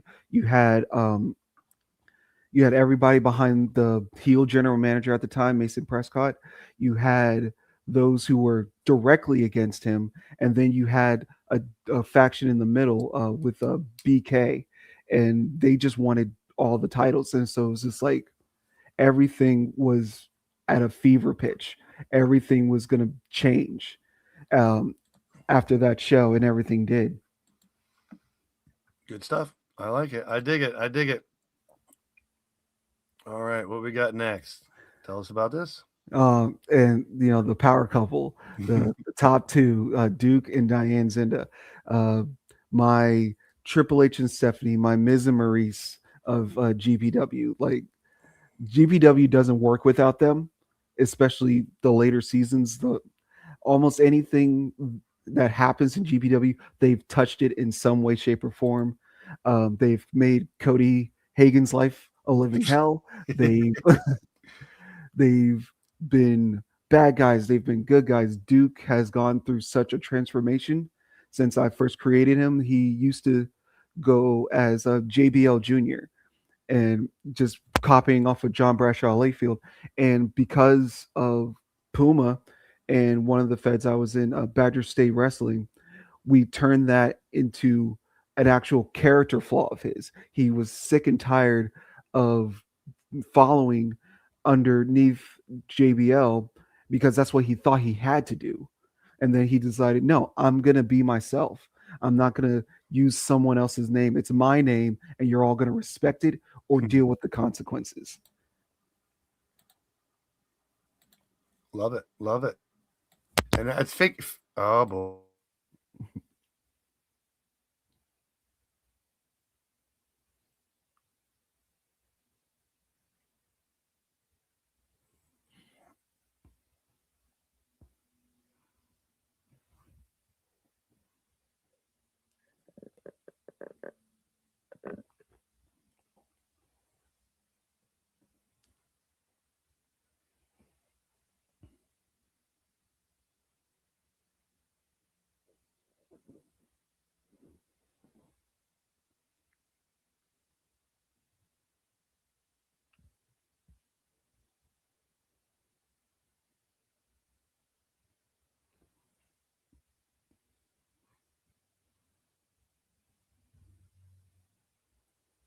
Okay. I think we're back. Yep, I think so. Yep. All right. Let me grab your slideshow again. That's strange. All right. Hold on. Hold up. We got that we'll be talking about here in a little bit. Let me grab your slideshow again. Technical difficulties. Where is it at? There it is. All right. Got to roll with it. Where did I put it? Right here. Summit. GPW. Boom. All right. Let's get back to where we were. That's where we were. All right. I think we're back. All right. So I was talking about the magazine thing, and I didn't even know you did this before. This is brilliant. This is awesome. Tell me a little bit about it. Yeah, the GPW magazine, it was I had randomly found photojet.com because somebody else had used it and I saw it on Twitter. I was like, I needed something else to make things fun, just for myself, really. Mhm. Um, just to do a different thing to have a creative outlet. One of the times I got burned out, I had found a channel called XTV, and that's where I got the whole idea to do commercials from. They were doing that, and I was like, that's that little bit of extra to make it more of a show, make it Mhm. more like you are watching a wrestling show. And the magazine is just another extension of that. Something just that little bit extra to give just some fun, a little bit is something different and new to stand out, like you said. I think they go a long way because, like, even like you share that on X or Instagram somewhere, and maybe some random Efed or wrestling fan sees it and goes, "What's this?" That is like it's a hook, line, and sinker. It's a reel you in type of thing. Like, oh, now I can see. And like I said earlier, when I try to do my magazines, because like you've been video editor and stuff like that, I was always a graphic designer since college and my marketing degree. That's all I wanted to do. I wanted to write commercials. I wanted to do that, but I got into logos and stuff like that. I have drawings of when I was a kid. I would literally take markers and make my own magazine, like WCW magazine, Mhm. and run my own Efed with my figures. So it's like to evolve that into this. I never thought that it could do this, but everybody, when you got wrestling figures, you have your own little world. But I would make my own arenas and banners and aprons and logos and stuff like this goes a long way for me. So that's awesome. And I think you got people in the chat that want you to bring this back too and do it more often. Yeah, it's just another thing that takes time, but I've definitely thought about bringing it back, just especially for like probably like more so for like the pay-per-views and stuff. Yeah, it's a great promotional tool in my opinion. Like when Mhm. I don't know how many times, like when I'm done with an event, because I do the monthly events, and after an event, I'm like, well, I haven't seen a couple people. I throw this out, and they're like, holy shit, maybe I need to come back. You guys got a lot going on. Mhm. That's what something like a magazine can do. It goes a long way. All right, what's this all about? This was another thing with just using Photoshop and using another tool to make things happen. Like nowadays, I'm able to use like the game to create more promo sections and things like that. But before that, before I learned how to do that, I used Photoshop. Just got a picture of an office, put the Formula One logo in the back, and had Will Bryce, the general manager, be right there. Pop that into the show and just put text underneath it just to have him there. Makes it feel like, hey, they're everybody's probably looking at the Titantron and he's standing right there, having to say his spiel, his promo for anything. Goes a long way. Like I said, when you watch GPW, for those who haven't, you're going to get a pre-produced match that's going to follow storylines and feuds, but in between you get these little tidbits that make it like a TV show. And that's huge for me. That's just something I always look with. And nowadays, I mean, you take the good with the bad. AI can go a long way for things like this too. Hmm. If you like, there's a lot of modded universes out there that are becoming really good at production, like unreal. Like Virtual Wrestling Network, SWW. I don't know if you've ever seen them. It's phenomenal. Oh yeah, no, I've caught a couple. It's insane. To take a cut scene and then manipulate with AI the mouth of the CAW to Mhm. literally say what they're saying, it blew my mind. Like I sat there with my jaw drop watching that show. It's like, I want to do that, but Right? I don't want to put in, I know how much hours you put in, and people like Corey and other people, Travis, that I've worked with before for pre-production. I know the amount of hours it takes.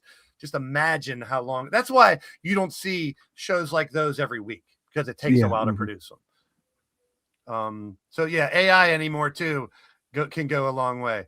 All right, tell us a little bit about Do or Die. Do or Die is our next pay-per-view. It's one of the more innovative ones that I've had over the last few seasons. Um, if not every match, the majority of matches will be knockout. We had our do or die match. You win by knockout. We have war games where it's it's just a normal war games match.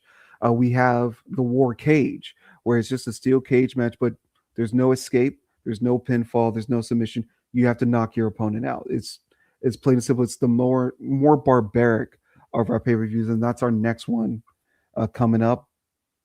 We've already seen, and like you've probably already seen in like the last couple of shows, everything's starting to build to that. People are getting a little bit more aggressive. They're getting a little bit angry, a little bit more frustrated.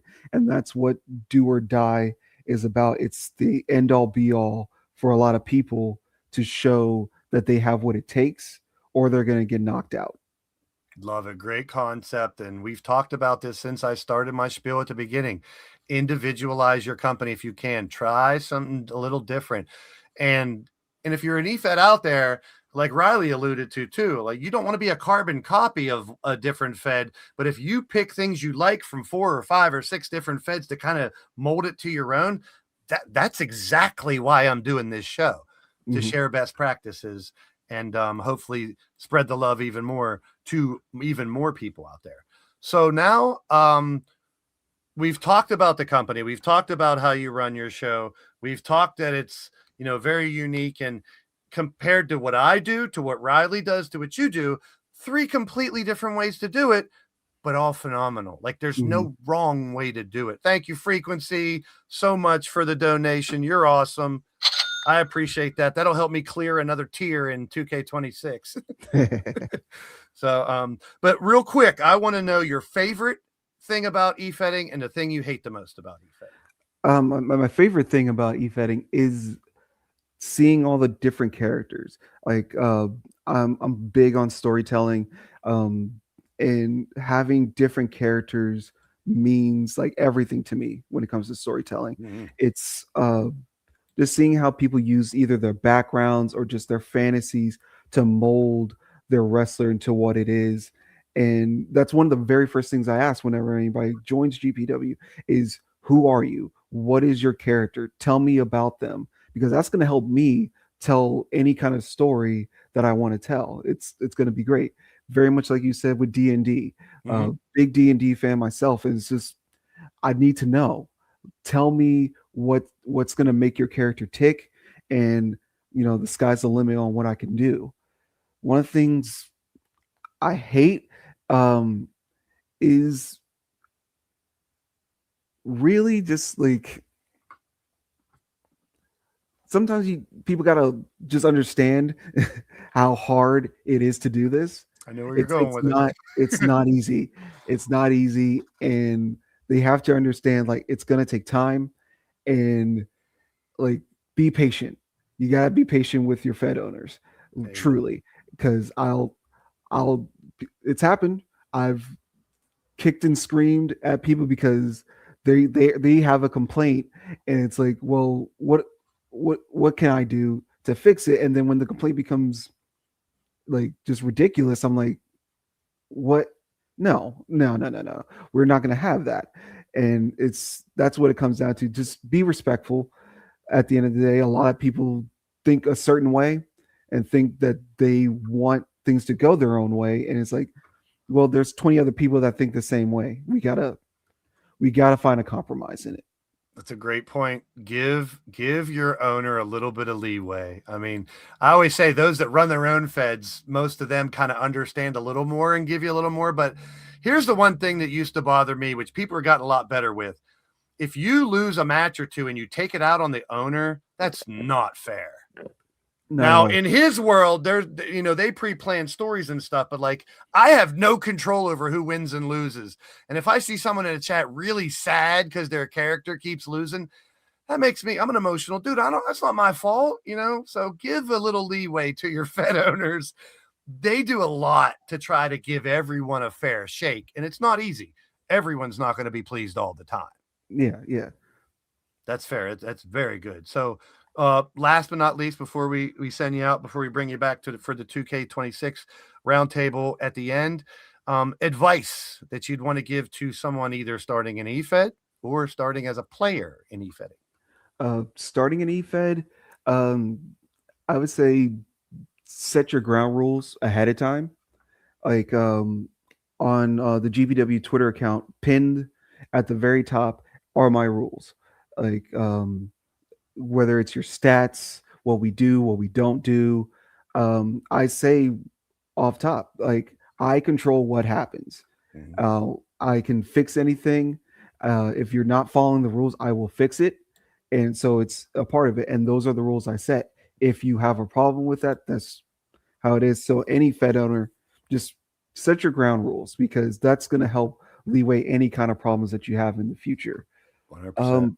For players, be more open minded about the show you're in.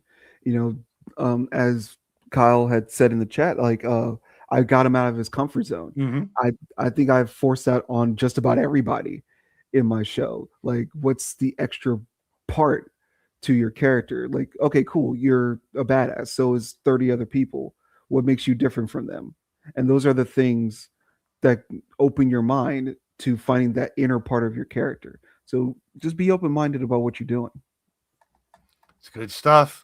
I mean, and it's from experience. I mean, the dude's dealt with it a lot, and we deal with grief. We deal with people bitching. We deal with people moaning. We deal with people praising us. So we get probably a little more bitching and moaning than praising, but A little bit. like I said, we take it seriously, but it's just a game, so take it for what it's worth. It's a form of entertainment, but I go for, especially for pre-produced stuff like you guys do, it's an art form, and we got a lot of respect for what you do, Ben. And once again, I really thank you for coming on. I didn't expect it, but it's a very pleasant surprise. And we'll bring Ben back to talk about some 2K26 stuff here in just a little bit. Thanks a lot, brother. Thank you for having me. Awesome stuff. Great stuff. Now I'm just going to move right into the next one. Keep the ball moving. This guy, me and him, we disagree with a lot of stuff, but we agree with a lot of stuff. He's been doing this for a really long time. He's well-versed in the video game aspect, everything that they've had. He probably will talk a little bit more, but I got 2 videos to play for him. One is a promotional commercial for CPW, and one is for the Let's Talk CAW Shop podcast. Hey, I got it right. Here is Odds Cornet stuff.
I always get so jealous when people have those promo videos like that with action shots and everything. I have my little slideshows, but I love it. We got some great conversation going in the chat, and this is what I wanted when we do this.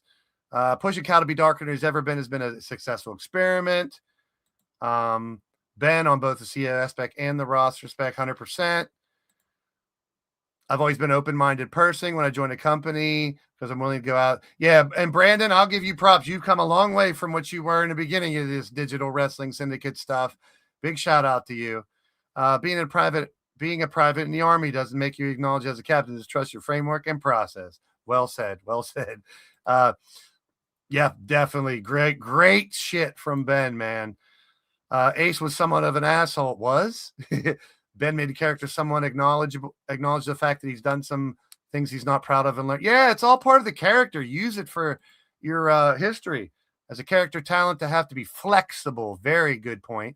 Not everything is going to go your way. Very good point. Your only concern is whatever character you're working, but this show running an entire roster of people. Exactly. And we're trying to appease everyone on the roster, not just you. It's not all about you. What the same opportunities either make yourself stand out enough for them first or patient to wait. Yeah, you want to be noticed, do something to get noticed. You know what I'm saying? Big shout out to our boy Yeti in the chat there. I mean, I don't have too many ways to say it, but this. Yes, bitch. Ooh, this my song.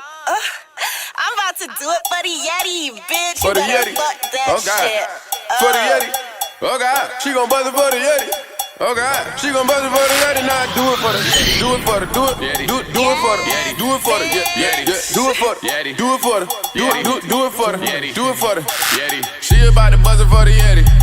She about to buzz it for the Yeti. It's time. She about to buzz it for the Yeti. It's time. She about to buzz it for the Yeti. Do it for the, do it for the Yeti. Do it for the Yeti. Oh God, do it for the Yeti. Do it for the Yeti. Oh God, do it for the Yeti. Do it for the Yeti. Oh yeah, do it for the Yeti. Do it for the Yeti. Oh God, Yeti, Yeti, Yeti, Yeti, Yeti, Yeti, Yeti, Yeti, Yeti, Yeti, Yeti, Yeti. She gon' buzz it for the Yeti. Yeti, Yeti, Yeti, Yeti. She gon' do it for the Yeti. Yeti, Yeti, Yeti, Yeti. Hold up, do it for the skinny girl. Do it for the, do it for the girl. Do it for the skinny girl. Do it for the, do it for the girl. Do it for the skinny girl. Do it for the, do it for the girl. Do it for the skinny girl. Do it for the skinny girl. I see the motherfucking titties on the Yeti.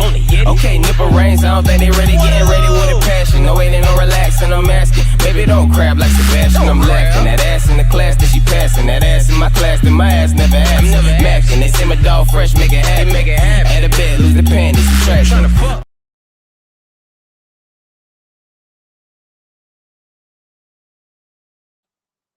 I got to give a shout out to the Yeti. Yeti has been, he had his own, I want to give a shout out because what him and Evie used to do, still do, and with face and body morphing back, I can't wait to see what Yeti and Evie cook up for the underground circus. You got titties on the Yeti. Yep. Yeti, everyone loves the Yeti. Everyone loves the Yeti. And do it for me, he says. But the way Yeti, without face scans, and Evie would morph a face and make these crazy characters that you can only find on the underground, it's amazing. Hey, Gav. Gav's still trying to fuck. Great song, great theme song, Yeti. Great hall member of the LTD. Big shout out to you, my friend. Now, talking about podcasts, we talk about what I do in the Get Blaze show. Twitch had one earlier today, and we'll bring him on in a little bit. But Odds, Kyle, Triple Beat, and others do a very, very good job at bringing you information about the 2K games and everything here on the Let's Talk CAW Shop podcast. I always call it the Let's Cock Top Your Cock on the Pop Your Cock on the Top pod. I don't know. Here.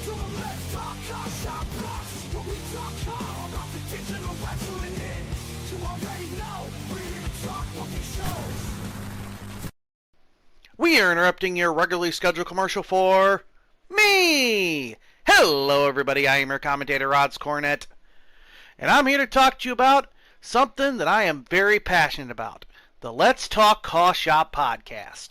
Me, my friend Beetle, and Samurai are doing our own podcast, and it's been going pretty well so far. I've been doing this hobby for 15 years. whether it's call wrestling or digital wrestling, whether it's live shows or edited.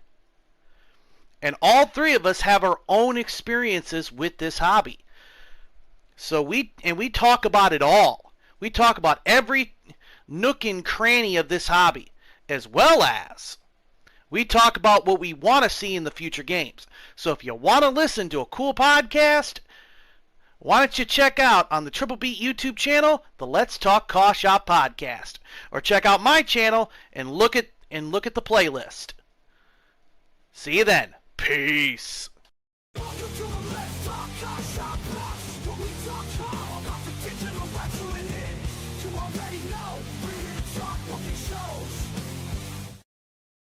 I love that it says digital wrestling too. It's a term I coined years ago because everyone kept calling it CAW, CAW, CAW, CAW, CAW. And I always say CAW is what we do. Digital wrestlers is what we are. We create our wrestlers. So here in digital wrestling is great. Definitely check out their podcast as well. Whenever they do it, it's always great stuff. And now, without further ado, and we'll get right to it, we're going to bring on the man who brought us Carmen Gonzalez.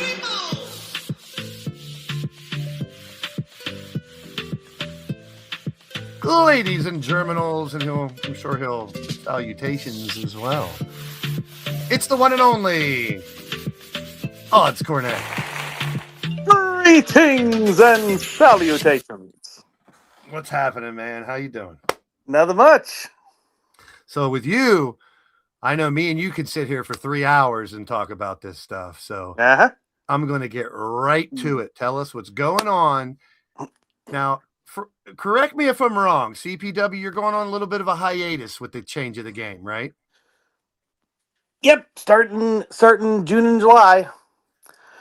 Because CPW has been going strong, and Beetle can clarify, so can anybody that knows me.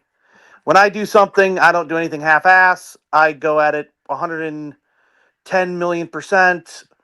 I will run myself ragged. I will run myself physically into the ground in order to do everything. I've been going since 2019 without stopping, instead of, only stopping because of illness. It's fair. Other than that, I've been going strong since then. I'm at a point where a friend of mine, Q was at in 2018. I am burnt.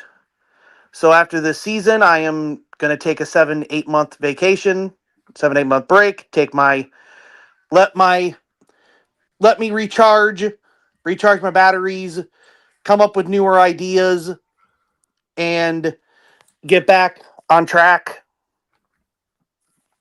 That's smart. I mean, it's smart. I mean, and that's, we talked about it earlier. If you're burnt out or if it's affecting you in real life, take a break. There's nothing wrong with it. Everyone's going to come back. Odds, you've created a great community for your show and everything. So people will wait for what you bring to the table. And no doubt about it. And you've been doing it for a long time. You're very well versed in all this stuff. I got a lot of respect for what you do. I value your opinion, even though we disagree on stuff, which makes good debate, right? Oh, yeah. You can't have good debate without disagreement. Mm-hmm. We could be the Hatfields and the McCoys. The Cornets and McCoys, I guess. But in all seriousness, now, this is what I really want to know. Your favorite and least favorite thing about e-fedding, your favorite thing about doing it, and what you hate about it. Oof. My favorite is exactly what Riley touched on earlier. I love working on the show, but what I love the most is seeing the finished product. Mm-hmm. Seeing the product, streaming it, watching the show, seeing what works, seeing what doesn't, seeing it live, seeing what works, seeing what doesn't, and also seeing the reactions. Especially when you get a reaction from a storyline that you knew in your heart was going to get the right reaction, and it did. Man, that's a feeling I can't even express. Mm-hmm. That's a feeling I can't express. It's amazing to see the reaction of your audience and that roller coaster that you send them on that ups and downs, especially with the baby face. The face has their ups and downs, and then when they finally overcome all the odds and they finally win in the end, Odds fun. You see the reaction to the audience that's watching, and that feeling is just incredible. Mm-hmm. So what do you hate? Good Lord, people that don't get it, people that come in and look at my show and think it's like every other show, and they can just come in and say, well, if this person attacks me, I can come back and run them over with a car. That's not how this works. This show lives in realism. We're going to be doing every Sunday and frequency. If you hit me up on Discord or something, man, because this guy was one of the guys watching my show, and now he's doing a show with really good production value. So frequency, if you want to hit me up in the DMs and maybe come on one of these Sundays, I'd love to have your thoughts on how you got your shit up and running, because it's phenomenal. So like you were saying, Odds, the two things I like to try to bring out to people is their creativity and their imagination. I mean, that's what makes it so beautiful, is all these different people. And the way I look at it is we're taking a game show, a board game, a video game, and role playing, and we're balling it up into one and making it a show. Yeah. You know what I mean? Like, because it's interactive. The chat matters, and what we're doing matters, and everything matters. And this is probably the most important question that I want to ask you, is because you've been doing this for so long. You've seen the game evolve on what we can do. Oh yeah. You've seen the audience and the crowd follows this art form grow and grow and grow. What advice do you have for someone who's starting out in Efed as a Efeder runner and as a player? Good Lord, as an Efed runner, have far more patience than me. Fair. I've been doing it almost 16 years. I've been a fan since 2005, 2006 with this. My Lord, going back to, because I went back to one of the first big shows that I saw. My Lord, the production now. Boy, that don't age well. It makes me want to step my game up, though, when I see all these other shows that are pre-produced. Yeah, now all the shows now. But when it comes to running a Fed, be patient. When it comes to being a part of a Fed, understand what you're getting into. Yes. When you're becoming a part of a Fed, understand what you're getting into. Some Feds are not for everybody. Facts. Watch the Fed first. Maybe talk to some of the people in the Fed. If you know somebody in the Fed, talk to them. See what the company's like. If that's it, and if it's something that you would enjoy, because one of your friends would know you better, would know if you would enjoy this or not. That's a good point. I mean, the days now from 2017, 18, people really they were hungry for anybody. And oh, you're new to the chat? What's your hashtag? Download. You're on my roster. Those days should be gone. Yeah. You're asking for trouble if you're an Efed runner and you're just bringing anybody. Yeah, and I've said it around 2005, 2015, 2016, 2017. That was around the time where a lot of the Feds that I grew up watching, that I grew up on, some of them that were still around were starting to fall away. They were starting to die off. They were starting to go off and live their own lives and move on. And then it was around that time where you came along, Twitch came along, all these other people came along, and that void, just like in life, that void got quickly filled with something new. Something to make it improve, something to make it move on past the old generation. And hell, some of those old generations that I used to watch, one of them is back now. One of them's back doing it. So in CAW Fedding, you never say you're retiring. You're only taking a vacation. Because you'll get that itch again eventually. Riley, don't you dare type you're retired and you're not coming back. I see you typing. I'll make you fight if I want to, bitch. I got you, wrestler, whether you like it or not.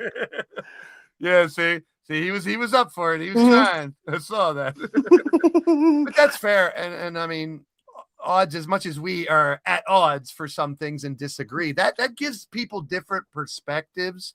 And I really respect how you approach your shows, how you do your shows, and the knowledge that you bring. And I want to give odds credit too, because you weren't afraid to put yourself out there during Gift of Gab and give advice. Tell people, hey, this is great. This you might need work on. This we're doing great. That's phenomenal. Yeah. I love that aspect. I wish more people would, not be afraid to do that. Yeah, me and Ray, the person that I put his promos in the chat, me and Ray used to watch when I was introducing him to CCL back in the day.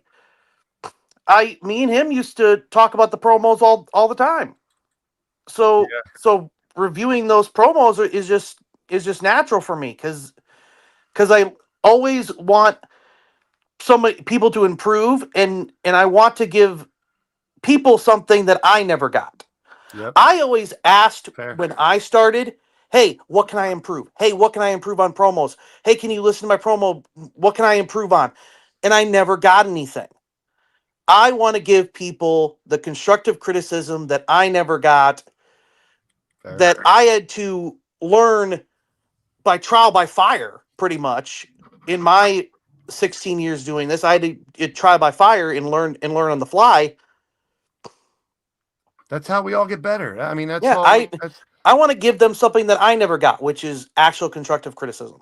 Oh my God, Chance! I almost read that differently. You son of a bitch! You son of a bitch!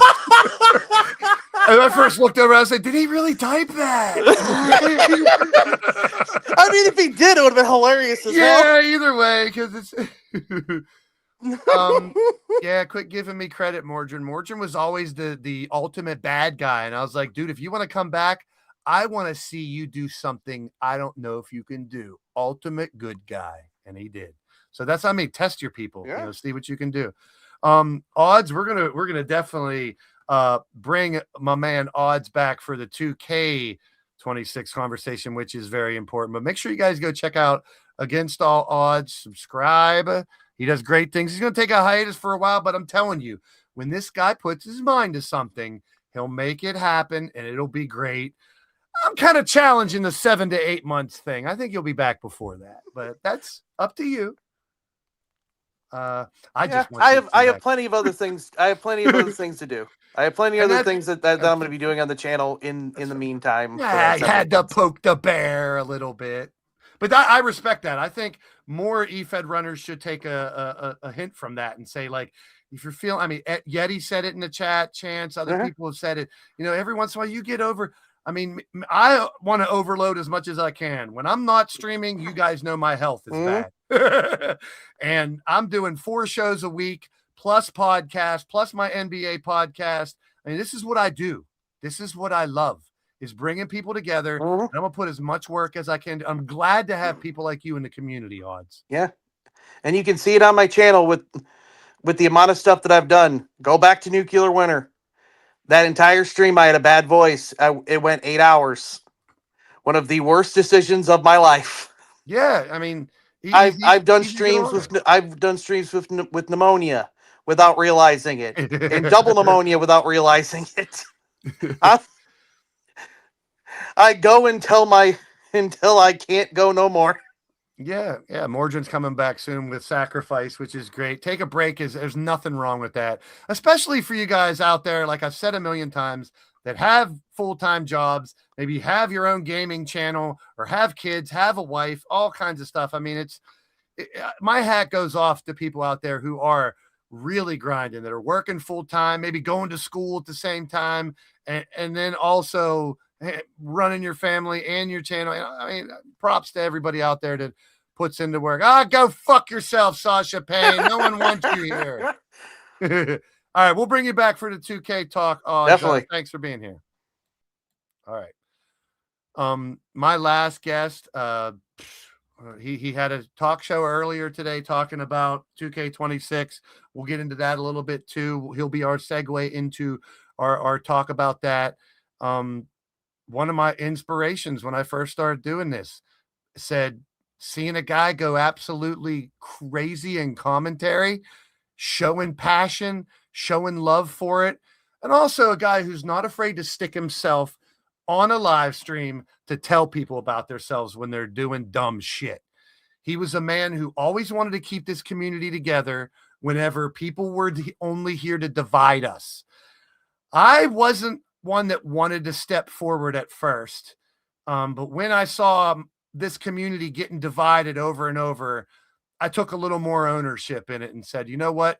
If I got to be the grandfather of the Efed digital wrestling community, whatever, I want to do it. I'll put myself out there as someone that people can come to. I want my federation to be the hub, to bring all these companies together, send your characters in and let's test them out. My characters don't fight on my show. Sometimes storyline based, but I don't want Blaze to win a title or Sunshine or Shmoo, but they're important characters to maintain in the background.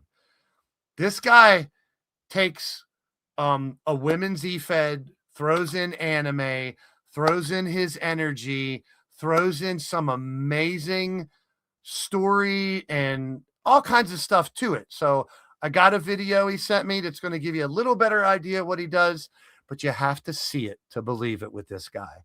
You have to go into the live stream and experience it yourself because the energy levels are unmatched.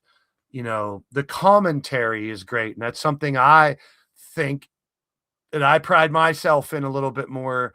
And I'm not an egotistical person, but there's a difference between being egotistical and being confident. I've grown a lot more confidence in my show that I can be heel Blaze, or I can tell people don't do that, do this, that I can issue rules and you're going to follow it, that I can do a raid and everyone comes with me. My voice has become a lot stronger in this community over the last few years. I know it, but this guy's voice has always been strong and he's been doing it for a really long time. We call each other brothers from another mother. We really look kind of alike, though. We look, if you look at us, maybe you see some similarities in how we are. My brother from another mother. But in all seriousness, this dude is one of the ones, when I was in W Youth and people were saying, we want LTD back, I was torn. Judgment gave me a WU company. It was ready to go in WU. I was going to structure it to where the promos and everything that we do on Discord now would be doing WU in Wrestler Unstoppable, which is a Facebook game where you control the things. At the same time, then I saw Pete Wall. Then I saw Twitch. Then I saw PPF. Then I see all these Cowboy John, all these other people doing live streams. Tyler Black, rest in peace. I see all these guys doing 2K and I've used screenshots for LTD way back, but using AI versus AI to bring our Efeds alive? Sign me the fuck up. But I didn't want to jump into it. So John, break down another Efed runner. I watched these guys. I watched how they did their chats. I watched how they structured their companies. I watched everything. And this guy was one who inspired me since day one, is still doing it to this day. Nothing can bring him down. Don't let the negativity bring you down is what he preaches on a regular basis. Let's take a deeper look at DC Twitch, Dragon Joshi Pro Wrestling.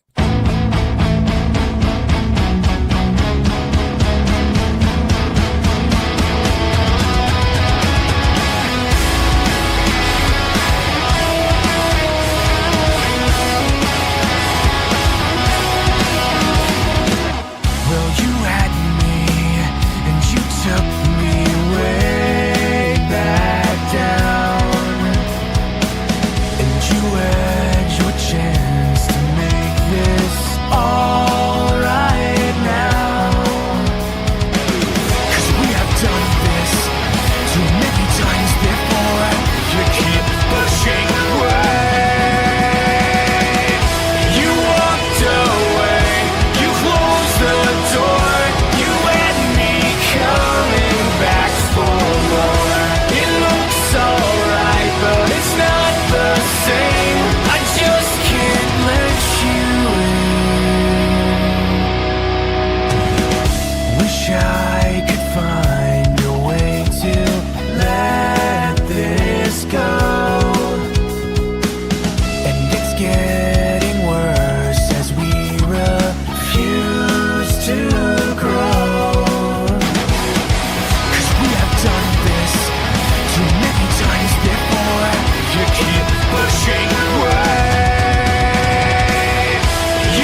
All right, ladies and gentlemen, a man whose passion and love for this art form is unmatched. And his representative in the gathering is Yang Xiao Long.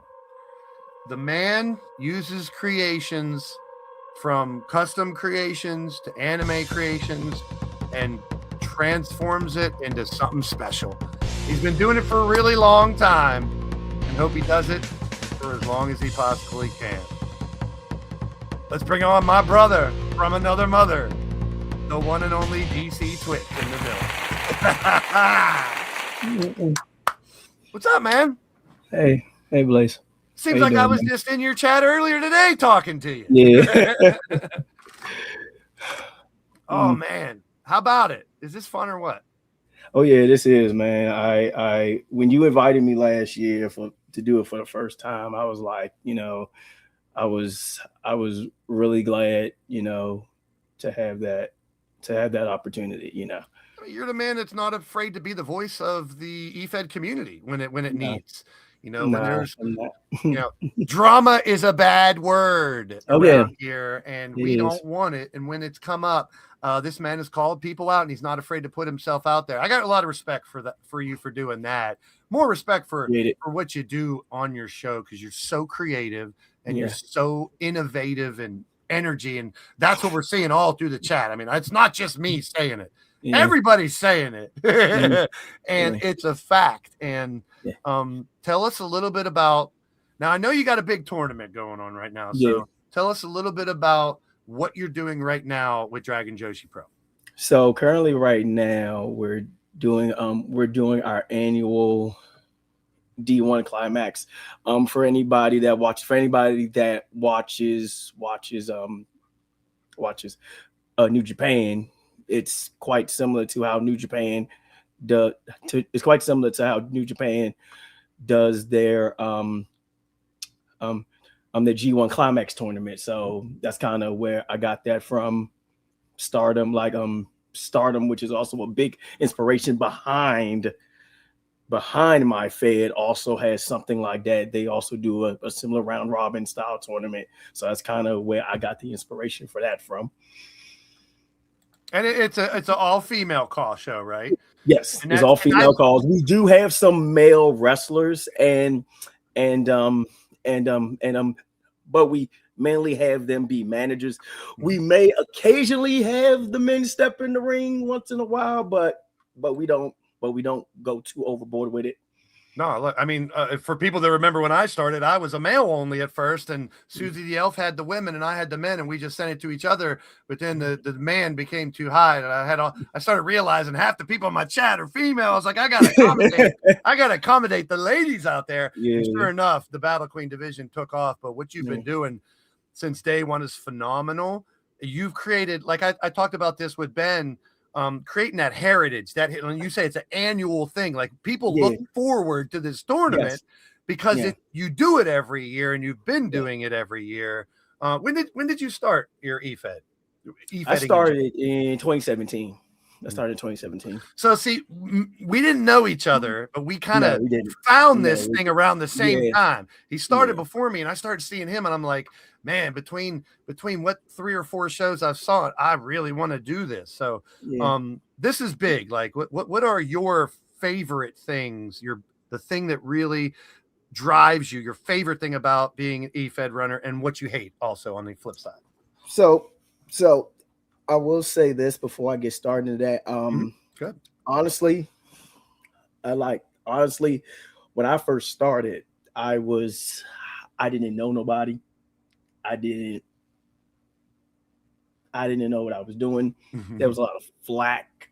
I was getting a lot of negativity, but Blaze, hearing you, somebody that has more subscribers than me, has more traction than I do, bro, all I got to say is that you are now like the third person to say that who has way more of a bigger following than me. And the thing about it is the fact that I've taken something that I love and I've gotten it to that level where I've got people who have a lot more growth than I do, saying that to me, saying that I inspire them and I motivate them, that up over there just appreciates. Yeah, love and that, for man. what it's worth, I've said this since day one. Those are just numbers. What you do means a lot more. And whether you have one person in your chat or 100, you gotta just go forward and do what you do. And you have some of the most loyal followers I've ever seen. Like that's your personality. And I mean, and you were doing that. You were going to school and working in Efed and all that at once.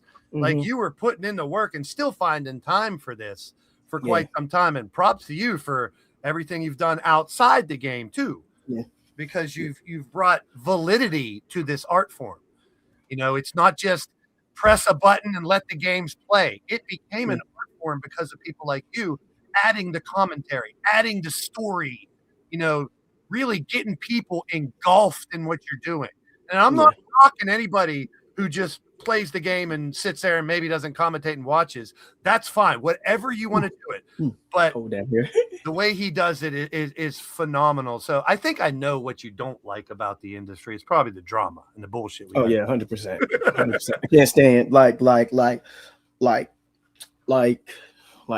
I tell you this much about like people are going to want to piss on your prey. People are going if you're good and that means you're good at what you do. If you're good at something, I'm telling you right now, if you're good at something, man, you're gonna have haters. You're gonna have people that's gonna try to knock you down. But the thing about it is, many people say that I'm too nice to a fault because I give people chance after chance after chance, though. But the moment, and I mean this wholeheartedly, especially to all you people who are probably considering starting a Fed, and this is some advice Blaze will tell you, because I've said this multiple times. Keep your circle small. Keep it small. Keep it small.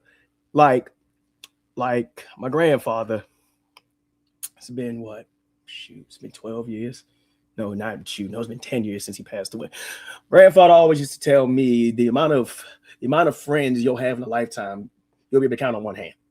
Yeah, that's the same type of mentality you got to have with your Efed. You got to keep your circle small.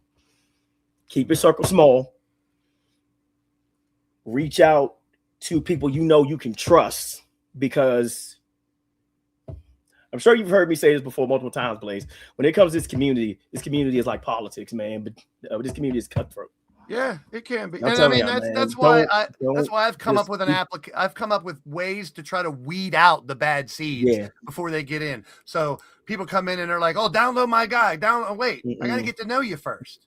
Let me, who are you? You don't even know. This ain't the early 2010s no more, y'all. This ain't the 2010s no more, though. And when Efeding was still young.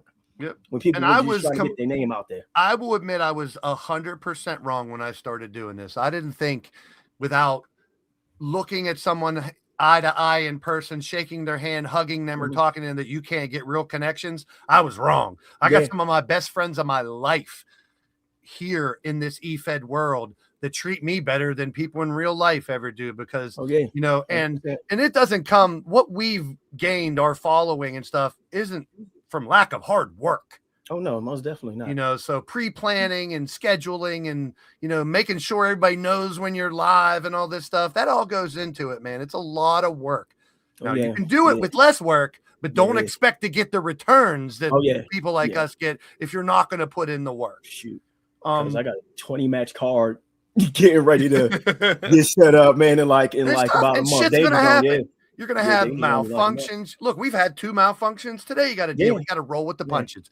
You got to take what this game gives us and morph it. And we're gonna get into that a little more now, because we're switching over to what we really got to be talking about. Unless you got something. I do want to say one more quick thing regarding the good, though, because you asked me about the good. Sure.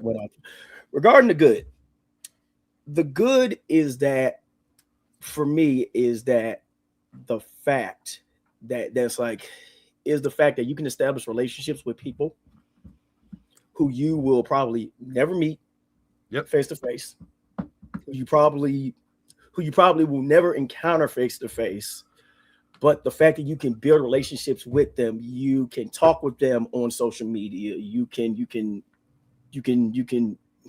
get to know them.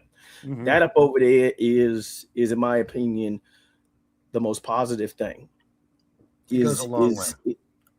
Is like the greatest thing about this I think community. that overcomes the bullshit. You know, if you got good it does. people and then it makes it dealing with some of the drama and the assholes that are here to ruin things, or you should run your show this way, or why don't you have my character do this and that, or why can't you do this more? I haven't won in a while. Man, let me give you an example. GPW, Sunshine lost like 20 matches in a row. What am I going to do? Sit there and bitch about it? I got more involved because I know if I get more involved, she got a better chance.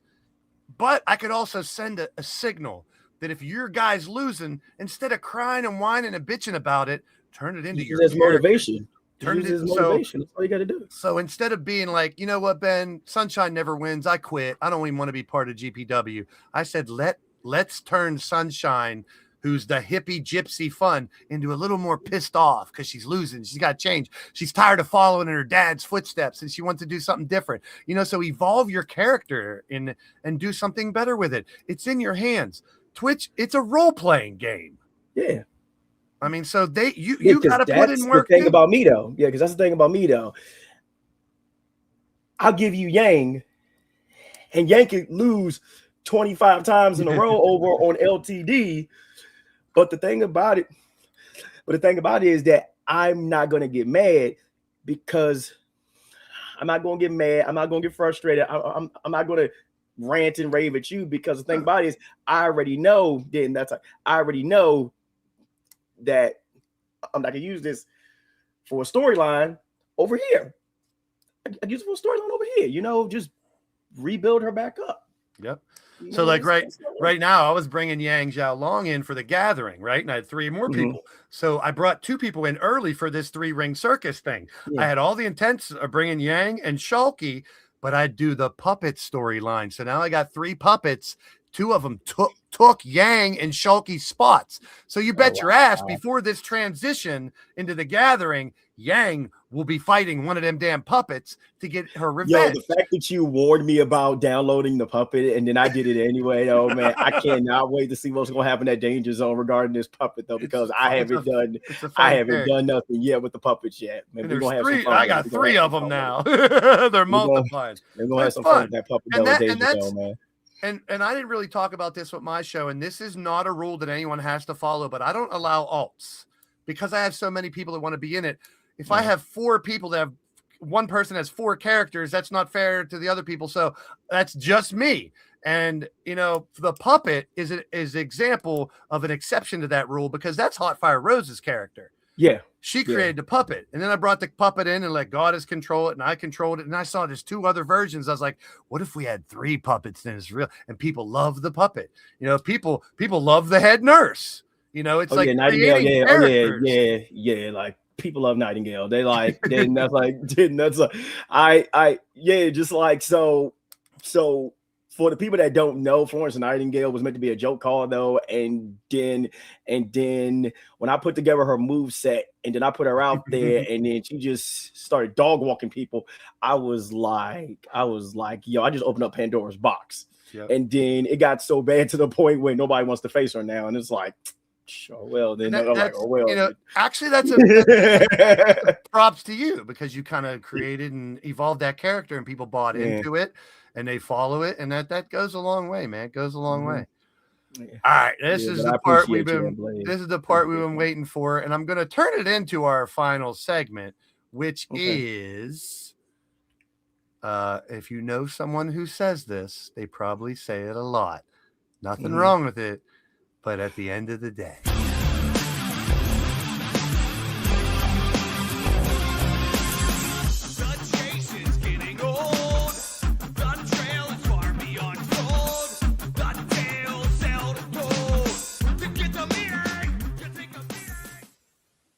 All right, so for our final segment, we got all 4 of my guests back, and we're going to talk about the elephant in the room, the transition between one game to the next. We all talked about how we set up our shows. We're all going to have our own unique way of transitioning into this game. I'll leave that up to the fans to wait and see what happens. So I don't want to give away a lot. We know Riley's coming back. We know Ben has some plans, and they have to produce stuff before they produce it. We know Odds is taking a break. I'm still going to be playing it. Yeah, I know. And I'll be in the gathering, doing that while people create. Hashtag wait to create. Because you know that first and second patch might fix things in creations. Heaven forbid you create your whole CAW because you want to do it real quick, and the first patch fixes a bunch of glitches and your data is corrupted with your CAW now. So I get it. People want to hurry up and do it. But these are the two. We could sit here and talk for 5 more hours on every feature of the game, but we're going to concentrate on the 2 things that matter the most for Efeds. And I'm going to pass it to each one of you guys to kind of pick a couple things in these lists that you want to kind of focus on. But real quick, I'll go through some of the improvements that we're getting in 2K26. Some of them are returning features. Odds, I know he's going to correct me if I don't make that a statement, as well as new. So first and foremost, we're now going from 100. Some of them are, but that would be being pedantic. Yes, going from 100 cost slots to 200. We have been asking that for a while, pretty much because the old gen is gone, the new gen can handle it. Not even for a while. That's been something that's been talked about since the SVR days. Yeah. And 2,000 custom images obviously correlates with the cost slots. Now, I've said this before, and anybody can do whatever they want. Just knowing computers and software very well, even if it is new gen and PlayStation 5 and it has more, if you fill up all 2,000 images and 200 CAWs, you're probably going to have issues. I'm telling you that right now. So be better safe than sorry. I'm not going to push to a 200. I'm already at 96 and it's too hard to manage. So I'm probably going to do 120. Maybe I'll bring in more manager CAWs and referee CAWs and Blaze, I already know what you're up over there doing though. This dude, Blaze, I know you ain't trying to copy my whole flow word for word and bar for bar right now, bro. Now, well, I think a lot of people should do the same. I'm gonna keep my roster about the same, but you're probably gonna see 10 members of the Steel City Committee. Like my security team will have their actual characters be more set. Okay, we got face and body morphing back. Obviously the hair dye, but now we have color blending, which is great. So what you're saying is, Blaze, that Harvey Gibson will be back. Oh my God, maybe. Oh God, please. The match types are pretty exciting. Dumpster is Blaze just already has to deal with Radio Rex. Yeah, I don't think he's gonna be able to handle both Radio Rex. I'm not bringing that fucker back. Bro. The dumpster match, pretty much a reskin at a casket match, but a little bit different. The I Quit is interesting. I kind of put that in the category of the last man standing type match too. Like I don't want to use it a lot, but in rarity. Inferno also maybe storyline driven. 3 stages. I was worried at first because if they would follow the footprint of actual WWE, it would have been a regular match. I was never count any match and a. What's the third one? Cage. Still Cage, yeah, still Cage. And I was like, I was never worried. That's a classic game mode back in the old days, and I knew what they were gonna do. That's just me being ignorant of the actual game because I don't play. Those of you who know when I get a glitch and I gotta try to get a wrestler back in the ring, I'm struggling. Yeah. Oh yeah. to tell me that all you got to do is win a gauntlet to unlock everything, that don't help me. To tell me you got to go on the island to earn shit, I did roam around the island a little bit, but the new matches are great. Entrance taunts. Last year we got the roaming camera. Now we got taunts where you can make them do face and heel. I've seen some funny videos where guys come out and they go like this. They do the crybaby thing on the way to the ring, and you can set off pyro. So like the D-pad is going to turn into heel move, face move, pyro. So you got this D-pad now while they're coming down to the ring that you can trigger a face reaction, a heel reaction, pyro. I can see a lot of heads using that here and there. I won't use it all the time. I don't like to overdo the camera because at first I was unsteady with that extra camera, and I'm like, I don't want to get people sick. LED barricade support, good and bad. some movie on the barricade, but you can't put your logo on it too. Hopefully they. Yeah, but hopefully we'll be able to use the stuff that we can use in create a video for Trons. Hopefully we can use those. That's for a that. Good, that's a good point. That's a good point. Maybe. Moveset sequences. Twitch was talking about this earlier too. Don't put finisher. Please don't. Make it. Please Make Oh, it. for the love of God, please no. You know, and I as don't know what Blaze and what Bang gonna do, but you best believe. If you send a call to me, I'm gonna check it. Yes. Every time. For everyone watching, if your entire moveset is just finishers, congratulations. You're doing the same moveset that a 10-year-old would make. Yeah, so And I'm I gonna just let think you guys know this right now. It don't work anymore. Yeah, whenever I get it never worked in the first place. Whenever I get a call from someone, the first thing I do is check the personality traits are done. I check the sliders. I check the entrances and victory. Yeah, oh my God! Oh my goodness! Seeing the default championship victory pisses me off. That used to bug me. How about That the used to tag bug team one? It's zesty. It's zesty. Those piss me off too. Yo, that used to bug the hell out Beetle, of me. Beetle, I love you, brother, but he does that too. His championship victories will be default, and then when his characters win a title, I am texting him saying, Beetle. But I get it. Because I am. He knows it ticks me off. That goes along with people rushing to finish their call because, like I said earlier, don't rush. CM Punk's Take my your time. entrance. Hit CM Punk entrance, and it just fills in everything CM Punk. You're done. Nah, take the time to go. We now have generic Tron: red, gold, blue, green. Use them. Yeah, please. We don't know yet, and I doubt it. Give us more or use the characters that actually have no nameplate on them, like the Undertaker. Not a lot. There's not a lot anymore. My list. There's not a lot of them, but they're still there. Yeah, they are there. I wish they would give us more of the elements. You know, the elements that we get to do the shows and stuff. The pups. You know, the lollipop one and give us more elements. Or give us back the old Trons. Those are the same elements from 2K19. Yeah, at least they're still using them. And trust me, I can finagle them and use different ones and make the show kind of unique, but that's an easy fix, man. That's small files they can add. Now, granted, the last 3 games, when I saw all the devs talk about the game, they did not mention Efeds. This year they did. So I'm not asking for the world. We are less than 5% of the populace that play this game, guys. We are people to get be fair, so mad. I'm like, to be fair, THQ brought us up a lot too, but that's a completely different company. This game is made for the kids with mama's credit card, so they can spend it. Not really. Crazy. Not really. It's built for everybody. Yeah, but it's not. We have to twist and turn it to make it. Yeah, it's made for Efed. The games have always been for every single style of play. Yes. However, 2K hasn't realized that, and they're just now starting to realize that. Now that I've said this in the past too. They figure that out. As soon as we get either Virtual Basement or UPW Ultra Pro or one of those other ones that have been in production for 3 years, we get a good Lord. What is the update on Virtual Basement anyway? It's not done. The last thing that they said was they're not giving up on the project, so that's a good thing. Now it doesn't have to be perfect.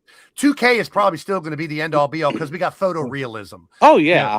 When Fire Pro came out, people were like, Fire Pro's great, Fire Pro's this, and people used it. Yes, the physics behind the matches and stuff and the moves were fantastic, in the wrestling psychology, but tiny little weird characters don't sell for me. Wrestling Code. Y'all completely forgot about Wrestling Code. Yeah, Wrestling Code. There's this game on PlayStation that I still have on my wish list that I don't know if there has been a release date for it yet, but it's called WWM 26 Pro Wrestling Showdown. I have no idea what it's about, but it looks like a wrestling game. It looks like a wrestling game that has like photo realism stuff in it, but I don't. Like I said, there's no real news on it. We are getting a lot of things that are catering to us a little more in this game. But keep in mind, the last time they loaded a game up with a whole bunch of new shit was 2K20. So now old gen is gone. So I don't think it's gonna, I don't think it's gonna be a biggest problem. But the fact that we have all these new things is a sign in the future. Trust me, the next time we get a big load of stuff that's going to cater to us is going to be after a different game comes out that has a lot of great creations and has tons of creations. Like it or not, AEW Fight Forever, a couple of the things that we have now, 2K saw and said we can do that better, and they are. No, people like Brian Williams have been trying to get that, try to stuff that kind of stuff in games for years. And Brian Williams, I believe, was one of the people that worked on that with Ukes over there. I think he was the one that worked with Ukes for Fight Forever. But I'm happy that we're getting some of the stuff now. And then he came back to 2K. As far as universe mode goes on the right-hand side, I'm a little skeptical because, I want to. Oh, no. We lost him again. Damn it. Dang it. Damn it. Blaze mentioned 2K20. That's the. Yo, that was he mentioned 2K20. That was the killer. This man cursed himself though the moment he mentioned 2K20, man. Damn it, he glitched like 2K20. This man got hit with the dead housing, bro. Crazy. Dang, man. The moment he mentioned 2K20, it was like, oh. Yep, that was immediate. Forbidden game. Oh, AI is watching. He mentioned 2. He mentioned AEW Fight Forever, and he mentioned 2K20. That's the death sentence. AEW Fight Forever and 2K20. That was it. You have chosen death. I don't know if this is anybody else personally, but the build up to this game, I've been getting 2K20 flashbacks to. I don't know if I'm just like overly worried. Like, but I don't think we've seen that much about this game. Honestly, we've seen quite a lot about it. More so than most years. But I don't know if that's an indignation of 2K itself or because we have seen a lot in like a very short or just Stockholm. Yeah, that's what it is. I'm more nervous about just what they're not saying because you can clearly tell I do agree. Being quiet about something. Yeah. That Ben is something that I'm actually really worried about. Because like this whole ringside pass thing is like this is pretty much their biggest thing, and that's the quietest their topic they're on is the ringside pass, and I'm just like, why? Yeah, because the thing about it was Ben was that I actually talked about that on my little stream earlier today, and the thing about it is I was watching one of Assemble's videos because he was talking about it, and then from what Assemble was saying that at the start, the early tiers, it won't cost as much to grind, but as soon as you get to like 30 or 40, it's gonna ramp up. So is he back? I'm back. Yeah, he's back. He's back. Happy days are here again. I'm ready. All right. I had you guys. I'm like, oh, they're still going. Good. It's just me. It's not everybody. We're still alive, pal. All right. So, as far as universe mode, what I was about to get into it is every year I get hyped about universe mode. I want to let universe mode kind of control my universe a little more. And then I end up just saying, fuck it and do what I do every year, which is universe mode lines up 9 matches for me real nice. Now, Creation Wizard, it's shit. It's everything we already have. They just put it in a pre-thing where you set your universe. We already do it. They just put it a little easier. So the promo. Yeah, it's streamlining. It's streamlining, it's great. Streamlining gets a bad rap, but streamlining actually is good. Give me Like- copy and paste tag teams in universe and out. That's streamlining to me. Yeah, that's like all I everything I really put in want. play That's all I mode, just really let me want. put it into If universe you make the mode. tag team It'll be outside the easier. universe mode, Sorry. it should Yeah. just automatically be able to transfer over. Yeah. So I don't know if we get that. So the cash-ins have improved where you can trigger it during a match, surprise attacks and stuff, and watch show mode. I'm intrigued with. And the fact that I know you guys were talking a little bit about the pass, which I don't want to get into too much because we can get into that next week when we find out more about it. But locking, I mean, I don't want to turn this into a bit session, but locking a bunch of stuff we got for free last year kind of sucks. But we'll work through it. What we do is they work. say it's easier to. Not for me. People say it's easier to get higher up on the tier than people think it's going to, but still, it's still bullshit. It's still bullshit at the end of the day. Yeah, so I don't want to really get too much into the past stuff, but the fact that they give us the ability to pay it through, I'm cool with that. I can do that. I can raise some money to buy that out. Yeah, but at the same time, Donate a liver. I'll play devil's advocate for people that work their asses off, that come home and are just like, I can't spend another $70. I just spent a lot of my money that I already have that I wasn't paying on bills to buy the Monday Night Wars edition. I mean, if you buy the top edition, why should I have to pay another $70 to raise up the tiers when there's going to be even more tiers later? I mean, it's $420 average to unlock all 6 tiers. That's $70 each, plus $150 for the top tier game. You end up at the end of the year paying more money than the fucking console. Yeah. Which I get it's a money grab, but I mean, I'm not a big gamer, but as far as the other games that have battle passes and stuff, the game's free. You know, they could have done this game for free and just keep adding. Now they're going to make enough money. I don't really want to get too much into that. But here's a different point. If this wouldn't be a problem if this was the only game for at least 2 years. Yeah, true. Because then you would have the ability to grind properly and and be able to enjoy the fruits of your labor. By the time it's ready for you to enjoy the fruits of your labor, the new game's already coming out. Yeah, and like last year, there was some weird shit, like a basic T-shirt with a logo on it was locked.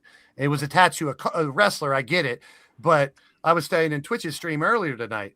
Why do I got to grind for a Nike T-shirt? I'll upload the logo on Community Creations, stuff like that. Google or the logo and it just they're locking the background, upload it. Locking hairstyles. Like come on. They can. Well, for me, a lot of the hairstyles look in 25 looks crappy anyway. But I'm just saying, if you're gonna add, like I'm more particular. We looked at all the 200 new moves, right? But probably over 50% of those moves are locked in Season 1 pass with the AAA players. So but it looks like you get VC when you get the highest edition, so that improves it a little bit. To your point, odds, it's not going to be as bad as people are making it. I agree. Yeah. Oh no. No, it's definitely not. It definitely will not be. But it's way more positive than negative at this point. Now we got to wait till the game comes out and how it plays and everything. I'm sure there will be issues. Don't expect a perfect game. I don't think any of us are. There is no game in this world that's perfect. Name me one game that's perfect, and I'll call you a liar. Yeah, but I mean, we're getting a lot of things we want. We're getting a lot of things we asked for. Is that a challenge? He's gonna go dig into those old games.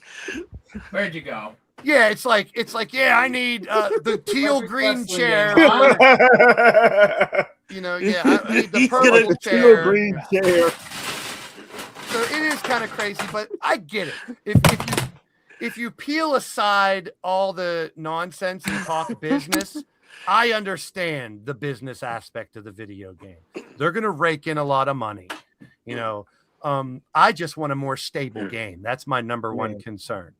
I lost my data completely this year for corrupted data and then moved to PlayStation Login 2. Then I lost Community Creations altogether on PlayStation Login 2. Yeah, Rally said challenge accepted. So if I got to do any of that bullshit in this game, that I'll be pissed. Like if we now, from what I understand, we don't have talked. a repeat of that though. We talked a little bit about Perfect it wrestling games were mentioned on Twitch's stream. Kaboom!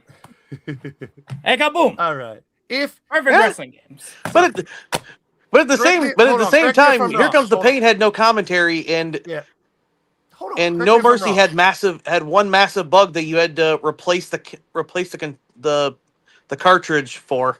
From what this is the replacement cartridge. Your I never knew that until way later. I didn't get mine. Hold on. Your ringside pass things you unlock does not connect to your save data. That's BS. Is what I'm hearing. Because I heard either Wrestling Shoot or someone was saying if your data's corrupted, your ringside pass stuff is safe. It better be. So that's because that's what I'm afraid of. Okay, I pay $420. It's November. Final DLC is done, and my data's corrupted. I just lost $420. But they're saying it's not attached to your save data file. Yeah, so all you have to do is just re-grab them. What they're saying is if your data gets corrupted and you go back in, all you have to do is just re-grab everything and reclaim everything pretty much. Reclaim everything at the top. At the top, your level stays the same. Yeah, I will believe it when I see it. You don't have What's probably gonna happen, Blaze, is that in the event something like that does happen, all of the ringside pass stuff will probably be tied directly to your PlayStation account instead. Yeah, that's of what I'm your thinking. data. That's the only way I can think. Which, by the way, that's something that's been able to be done for years. It's just 2K finally decided to use it. They've been doing it for Honkai Star Rail, Endless Zone Zero, just in case your PlayStation does die. All of like the characters and stuff you got and are literally tied to your account. So all you got to do at that point is once you get a new system or you go on the computer, just log in, and then the stuff will just come back up. This is where this podcast is going to be really important in the next 3 weeks, because we're going to revisit this next week and talk about, what have you experienced? I'm bringing Totes, Fusion, and Jiggles. They're over in the UK, and we're going to bring Kyle Young on too. And we're going to talk about, like, Totes has some really innovative stuff he wants to do. Kyle, the podcast trader. And Kyle will have him talk about it too. But before we go, I just want to go through each of us. And I'm going to start with Ben down on the bottom. And I want you to talk about maybe a couple of the things on this list that either really intrigue you or something you're going to use for GPW, or maybe things you're still kind of worried about. What pick 2 or 3 of on the list and give us your take on it, Ben. I'm definitely looking forward to wash show mode. Like that seems like something that will help be a better dynamic for what I do. Being able to do like different camera angles that I don't have to worry about like forcing in at all. Like that will definitely help everything.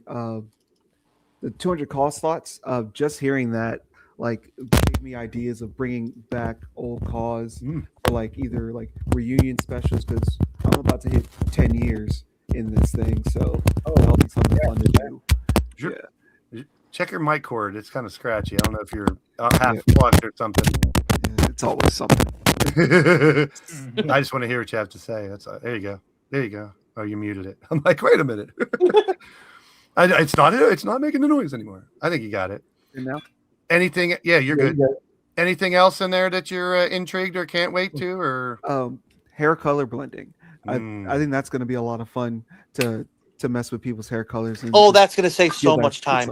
So much time. I hated dyeing people's hair. I hated it so much. Tell me about it. Yo, it was painful. Dude, I got to make Shifty. Tell me about it.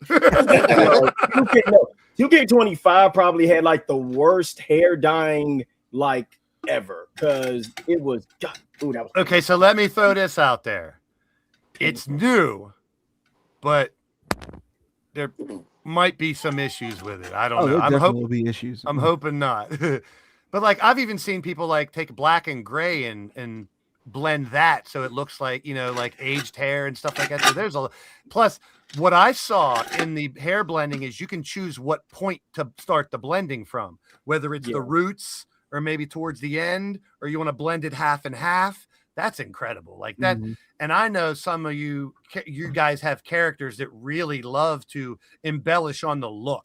Like some of them were called Barbie CAWs. We've heard that out there, where they got the makeup and the big tits and all that stuff, and they got all the gear that's very customized. Hey, there's nothing wrong with the no. With the big we tits. even got the big BBL this year. If you watch my other podcast, there is an ass that is I humongous. tried to block that out of my memory, Blaze. Ben, Ben, I actually made a joke about that though earlier. I made a joke about that anything myself. else, Ben, that you want to point out and talk about that you may use or not use? Or I will say this to players, as cool as it will be to have Inferno matches and dumpster matches, make it make sense if you want them. Amen. Make it make sense. Amen to that. I really don't think you should be having an Inferno match if none of you deal in that kind of stuff. It's just saying. I mean, do what you want, but if you want it to make sense, do it right. Trust me, I'm telling you right now, within the first 2 months, there will be an Inferno championship on someone's show. And it's all Inferno matches. Yours. Yeah, exactly, yours. You did that on purpose. Blaze. I mean, same thing with the underground matches. It's speaking something into the. He's speaking something into the world. It's a unique match that I think deserves individualism, like Ben was kind of pointing towards. If you have two lucky go happy like Sunshine Marigold in a fucking Inferno match, it makes no sense unless she's fighting a demon or something. You know what I mean? Exactly. But the thing about it is, Blaze, is that for your feds, it would work. It would make sense. Yeah, even though we're still in 2026, we're still pre-apocalyptic, and the the world is falling apart. So, like, all right, you doing something like that, then that's like you doing something like that. You making a championship specifically for the Inferno match would work because of the setting of your fan. My first concern, they dispelled my first concern right off the bat. Being able to get out of the ring, the fire goes down, and you can grab a weapon. That's dope as hell. Like that is like, because I'm like, oh, there's going to be fire, so it's just a no exit match. It's not going to do anything, But they show burns on their skin after the match. The guy with the fire extinguisher comes out. Oh no! I knew. Inferno matches were there before. I'm a baby. I've never. Yeah, I was an Inferno when I saw Inferno matches back. I'm like, oh, here we go, baby. Yep.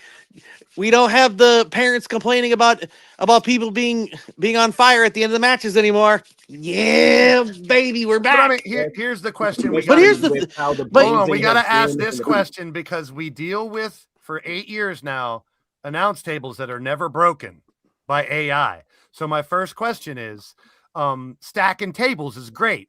Will the AI do it? I'm going to answer that question for you right now, Blaze. The answer is no. The Inferno match. No. Hopefully the AI will be smart enough to go outside and get a weapon, and you do see that, or maybe they stay in the ring the whole time. I don't know. Depending on how you, depending on how you adjust the sliders for that particular call, they may slide out the ring and they may go grab a weapon. Because I do. I mean, I said this. We're gonna find out. I said this on my podcast the other day. I'm kind of hoping some of the game and player sliders are the same. I don't want overhaul completely on that because I know rollout frequency helps them stay in the ring. So I have everybody at 15. I know that personality trait for aggressiveness, take it all the way to the other side and they stay in the ring more. Like, and that's what I started doing because of you. I started for AI sliders. I used for 15 for ring escape and instant recovery. Yep, and it helps. So we'll find out. Those will be the things that we'll dive deeper in next week and the following week because we'll have a game to actually reference. Ben, is there anything else in here that you want to point out? No, not really. I think the Creation Wizard's going to be bogus and promos. Like we'll see, because I tried with 25 and they go too fast to really do anything with. So. Outside of that, no. But like watch show mode is nice, but to me, the way I'm manipulating universe mode right now is I like that the match card pauses at the end. because then Oh, I yeah. can play a commercial. I can bring someone on to do a promo. I can play an audio promo or something. You know what I mean? It's Yeah. like watch show mode. From what I understand, match 1's over. Here's match 2. Yeah, that's what it's looking like. I guess like especially because since we do things differently, like I'm gonna end up recording anything anyway, and I'll be able to cut and paste where I need to. Yeah. For the most part, but no, I completely understand that concern. But I want watch mode, but I'm happy for watch show mode because that is the prerequisite to the sandbox that we're going to get in 27 or 28 or 29, which is what I really want, which is match promo here. I'm going to put this cutscene here. I'm going to put this promo here, backstage interview here, another match, then cut to me, stuff like that. Like I can literally puzzle piece my show together. Like right now it's close, but the cutscenes aren't they don't even always trigger right, and stuff. So it's just recently, cutscene, the whole audio played, but it was completely black screen. Yeah.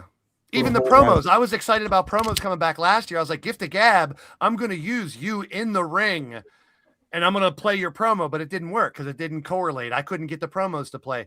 But then there's people like SJ Ray, shout out to her, who used that, recorded it, and used it as a promo. Like I was like, what? She downloaded my ring, recorded her coming down to the ring, doing the promo, and then put her audio to it. And I was like, yeah, holy shit, I wish I had 50 of them. But that's a lot of work too.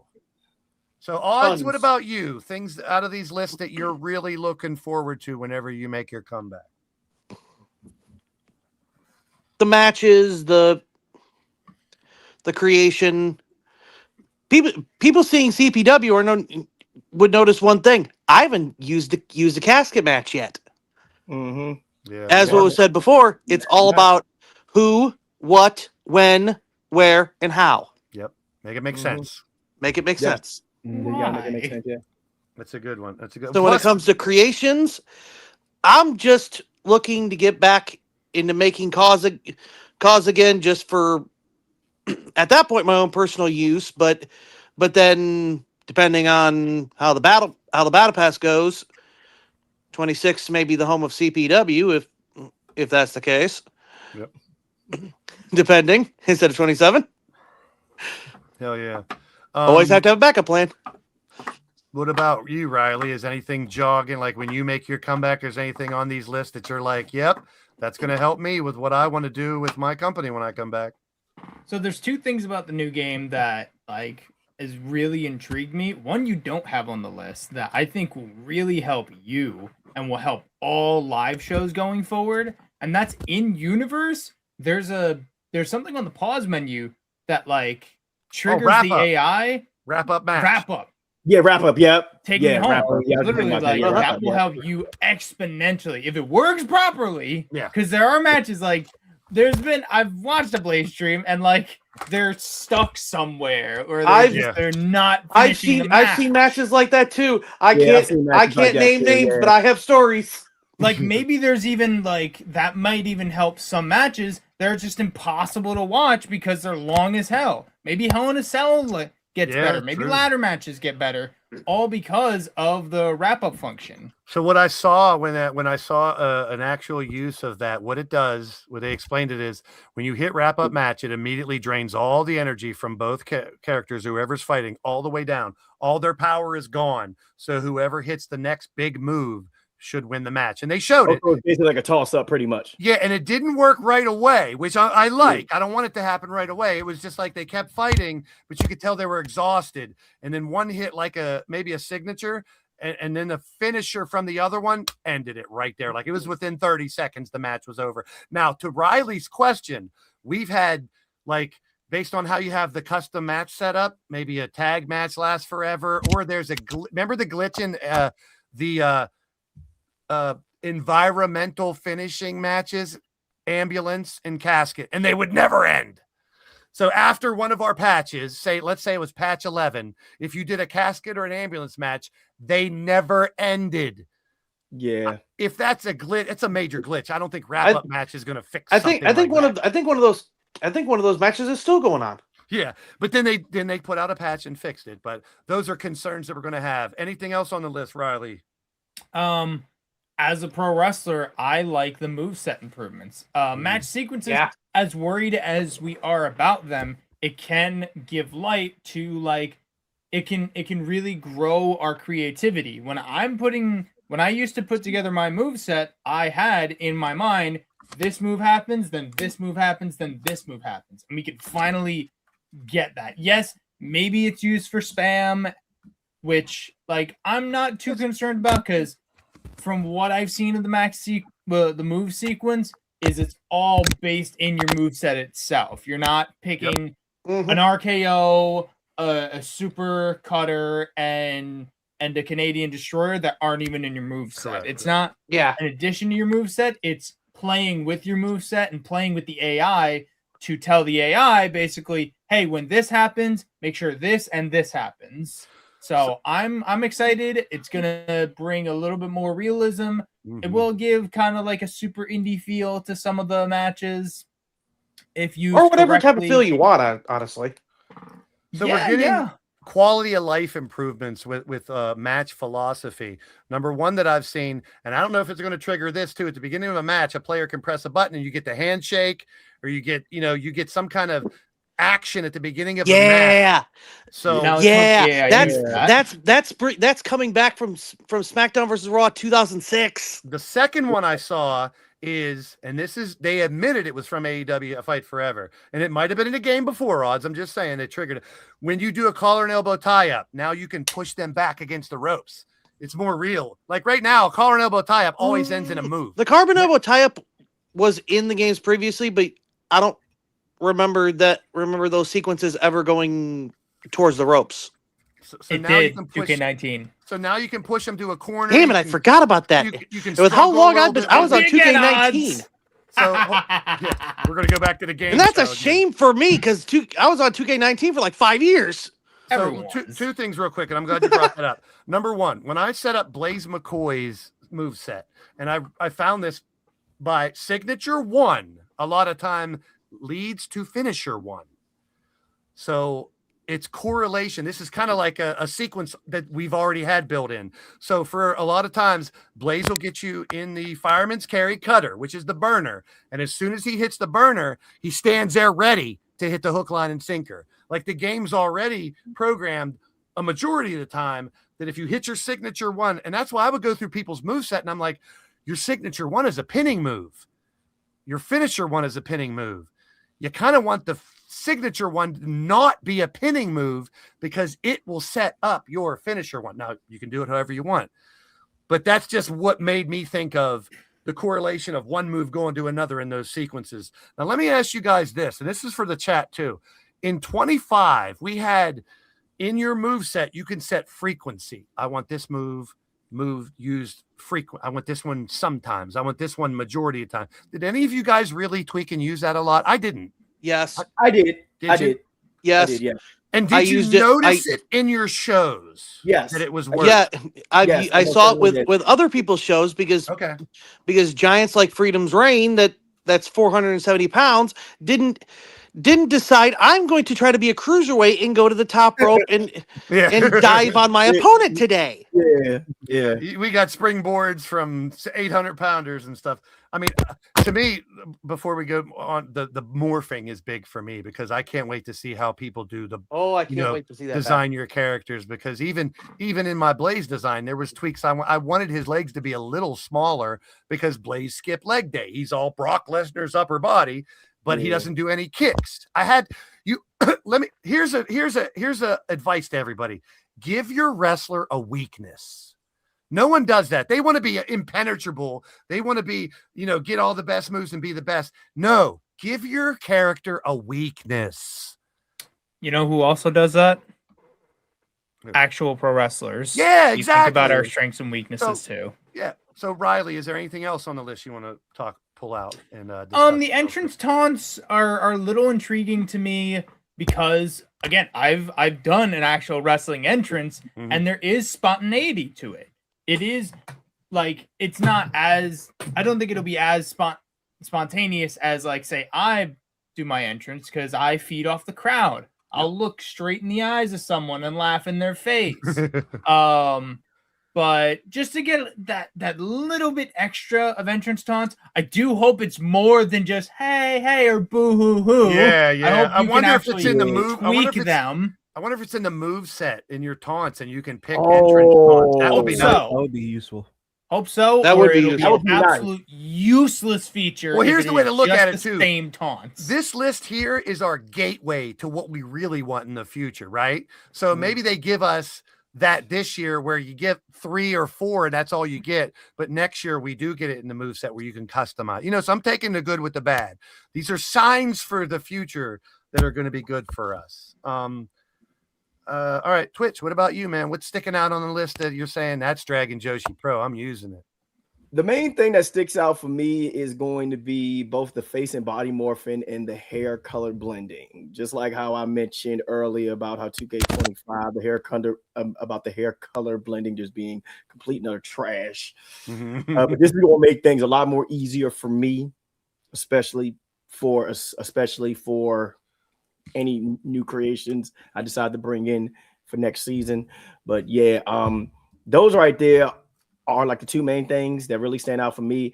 I already the dumpster match, the I Quit match, Inferno of 3 Stages of Hell. You guys had already said make it make sense. So I really don't have to go into detail about that. But it's mainly the face and body morphing and the hair color blending that stand out for me. Ben, what was the one thing that you said that wasn't on the list that you brought up? I don't think I brought up anything extra. Was it?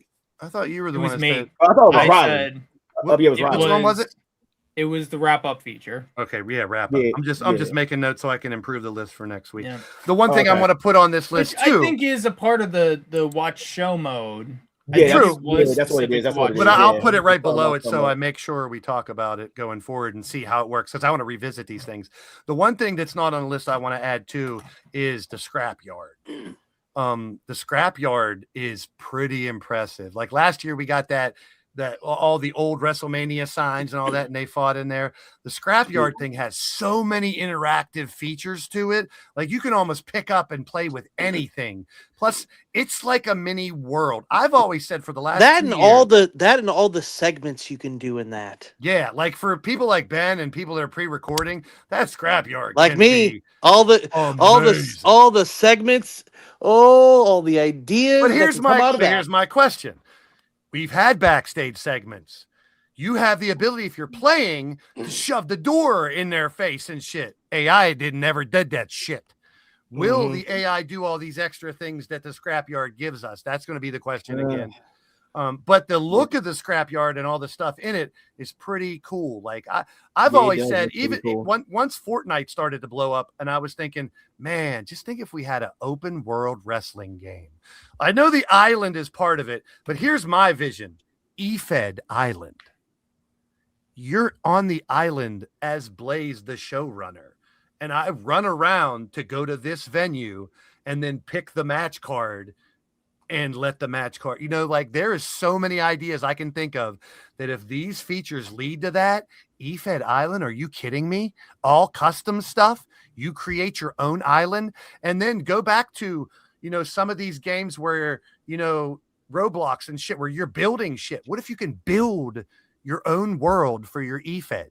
Here's like you guys remember Moon City, right? When I did the moon thing and I showed that map and you had can you imagine having a map you can mold to your Efed? Like that's where I'm looking in the future for this shit. If we get to that point, watch the fuck out. That's incredible. Is there anything else, Twitch, from the list? The morphing and the blending is going to be big to individualize characters. So, because you get people like I get 3 or 4 people, the CAWs look the same. Default CAW number 1, 2, and 3. Use the same face, use basic gear. Now, don't get that conversation started. And that's on the showrunner though, and it's on me for letting that happen. I did that. I'm gonna use the Beast earlier. I didn't even like his name, the way he looked. He was basic. I mean, and shout out to Beast. I'm sorry, I've said this before. He's 12. Dude is 12 years old. Yeah, with people that are 12, you give a little bit of a give a bit a little bit of But leeway. he's really good at what he does. He does a great show, and I'm giving him Well, props. yeah. I watched it, so I kind of Well, yeah, and my age well, requirement. yeah, but a lot of Efed owners, it's surprising to know a lot of Efed owners started at 12. Yeah, but That's why later on, that's why Efeding got a lot of stuff for being drama filled for a while because there was a bunch of my teenager advice owners. is if you get 2 or 3 that look the same, just jump into the DMs and talk to the guy about changing him. What do you want? What let's evolve your character. Let's make him a little more dynamic. Like sell it to them. I'm a salesman. I've been in my whole life. I go to a couple characters and go, hey, I got 4 people that already have the fucking spear as their finisher. Let's get creative and do something different. Yeah. And most people are willing to work with you if you approach them that way. And you want your characters. Now with 96, people are going to have the same finishers. I get it. So I say this variation of the jackhammer as opposed to his variation of the jackhammer. You can sell it. But to me, but if you know people that are really good at CAW creating, True.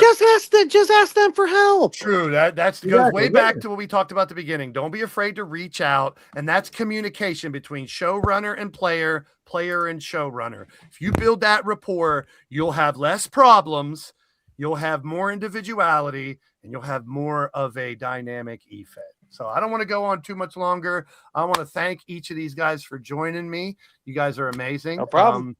Now, when we do the final show at the end of the month, it's open for all you guys. So if you want to come back on the 29th, it's going to be I was talking to Monstar. We were brainstorming. He goes, instead of a game show, why don't you give like a 6, 7, 8 minute time limit? Bring random people in and let them shoot the shit for 6, 7. Because the game show worked so well. That was my fault. You're just pissed because you lost. Salty, man. If we're gonna blame someone, it's more pissing with Blaze. Like I wouldn't blame him if I didn't know he can take it. That was my inside guy to get all the answers that I went. And I blame him just as much as anybody else. I said, is this answer right? Is that answer right? And I used Google and AI to find the answers. And some of them were wrong, but it was the fun behind it. I want to be a game show host. That's what I love to do. And that's why I kind of treated like that too. I'll be the host. Blaze on TV one day though, man. He gonna be in charge of Jeopardy, y'all. I would love if I ever come up with a really good game show idea, it'll be a constant thing on my channel. Oh yeah. I mean, I already do it with game night, kind of in the Efed world. If I could come up, WrestleSense may come back as a game show. I've always kept that in the back of my head. A wrestling game show. Who out there is doing a wrestling game show weekly or monthly? So it could be trivia, it could be anything. So my wrestling trivia, that could be okay. Riley did with the casino style, so you did kind of, and going back into the old games to do it too. So I appreciate that. So make sure you guys check out all 4 of these guys. We're gonna hopefully see some of them come back whenever we do on the 29th. Next week we have. I meant to put these up here. So I'm sorry, Blaze. I'm sorry, Blaze. No, go ahead. I will say this one thing to everybody. If you guys want to send a female call to me, you guys can go to my channel and leave a comment somewhere. Reach out to Blaze. Blaze will let me know. Just I got a list right now. So, and spots are open. So by all means, I know Odds is taking a break. I don't know if Ben is hiring or not. I'll be right now. GPW is exclusive. It's not easy to get in there. So you got to be good. You got to be well known. So I don't know if you're open to spots, you're full or what. Ben, but no, right now we're pretty much full because again, I like to know where I'm going with people. Yes. And I don't want to waste anyone's time. That's I don't want to bring them in and they just do regular matches and got nothing involved. But here's the thing: go to the shows, get involved. You never know if they keep seeing your name there every show, and a spot does open, that's the type of person we want. And I think I speak for all 5 of us that those that are the most interactive should get the shine. Like, I don't have control of the end, but if you notice people that are showing up, they're booking their own matches in roulette. They're doing that. They're the ones that are going to get most of the shine because they're the most active. That's only fair. So, and if we don't see you for a few months, I just drop your call. Nothing personal. You can always come back if you come available again. But if I don't see you or hear from you for over a month, that's basically job abandonment to me. And I get it. Yeah. You're busy and all that, but we are trying to accommodate to those that are the most interactive as well. Exactly. So, so for Ben, Odds, Twitch, and Riley, I thank you all for being a part of the first summit this year. Next week, we have Totes Magoats, who's doing really cool stuff with his creations and his federation. Kyle Young will be back to talk about Second City Dojo and his plans. And for the first time, we got from the UK, Jiggles and Fusion, Beyond Your Soul, who had a show earlier today, will be on as well. The following week, this one's going to be fun. This one I had a little extra thing we're going to talk about, which is heroes and villains. We're going to talk a little bit more about playing the role of the good guy, bad guy, playing the role, the heel, the face, or the hero, or the villain. The heel is my favorite. Yeah. So, but here's the thing: some feds, they have a whole shitload of heels, and they need good guys, and some vice versa. So, and good guys are the hardest to try to pull off correctly. And the way I run my company is pretty much everyone's a tweener, and you control which way you lean. Pun intended, leaning towards death. So if you want to lean more towards the bad or good guy, that's the Dungeons and Dragons aspect. That's your roll of the dice. That's your creativity. You tell me where your character's going. So we're going to bring on Count Z. We're going to bring on Vince McSham, Mordrin, and Triple Beat to talk about. I think I know that Triple Beat guy. Yeah, the game, as well as heroes and villains. On our fourth one, Atticus and Kelly. Now they're together. They're 2 different shows, but their shows interact. So that'll be fun to pick their brain a little more. And Solo Season, who runs a very unique universe too, with tons of interaction. Now, possibly a fourth. I might add another one here. I'm not sure yet. But based on what we have to talk about, I don't want all of them to be 3 hours. Part of that's on me. I was hoping to keep them around 2, but we had a lot of great conversation, great talk. And when that happens, that's always a good thing. And then on the 29th, I plan on bringing on Sean Shamrock has been invited, Brandon Bones and Beast, who do shows, Lord Amadeus or REWF, Mrs. U-Taker, Tiny, who does Angelita, and that's Hell's Gate as well. So it's going to be kind of an open forum. We'll bring those in. Everyone will have like 5, 6, 7 minutes once again to come on and just talk about their stuff, and then we'll have the open forum about the game as well. So for each and every one of my guests and everybody in the chat, thanks for being a part of the show. If you're watching the replay, leave me a comment so I know you stopped by. What are you looking forward to in 2K26, and who are your feds out there that you like to use? So Odds, final word. Good. Very good. Awesome. Ben, any final thoughts? Have fun. Don't take it too personally. Let's beat some people up. Yeah, fights is what we do. When I used to do wrestling, and at the end of the day, one of the wrestlers come on and he goes, "You know what? I really like how when you do your EFED stuff, you don't call it. You never, even when we did the Wrestle Sense or the EFED, he's like, you don't call it wrestling matches. You always refer to them as fights." I said, "Yeah, because that's what I want. I want fights. It's not always a wrestling match. It's a fight. Like, we're in a pre-apocalyptic world where you're fighting for your lives and your families and putting food on a table. It's a fight. These are gladiators of the world." That's how I look at it. Riley, final words. Can you hear it? Beep, beep, beep. It's a Matt Storm joke. If you're doing a promo, make sure your smoke detector has a battery in it. Matt Storm, for those who don't know, started his promo out. Yes. Can you hear it? And he had no idea. every minute you hear. So I told Matt Storm, I was like, "Listen, dude, if I were you." Honestly, when I heard that promo, I thought somebody in the background was going down a basketball I thought he was court. talking about the beep when he mentioned it the first time. I thought he was going to be like, I was like, what here? Like, What? do you And hear then I it? heard the beep. I was like, what? When I was listening to it, I'm like, who's playing basketball in the background? I thought the promo was going to be, that's a smoke detector. And where there's smoke, there's fire, or something. And I was like, dude, you need to use that for your character because we're going to make fun of it for months. You might as well turn Matt Storm. You might as well turn him into a smoke detector salesman or a fireman and make it your fucking gimmick. No, make it someone's pulse. That's what I said. Lean into it, bro. The person that's doing that smoke detector in the background, I appreciate you. That was great. I said, yeah, can you hear it? You started it. Matt Is there real? Where's that coming? Someone play? What is that? Yeah, that's coming from someone's smoke detector. That's from someone's smoke detector.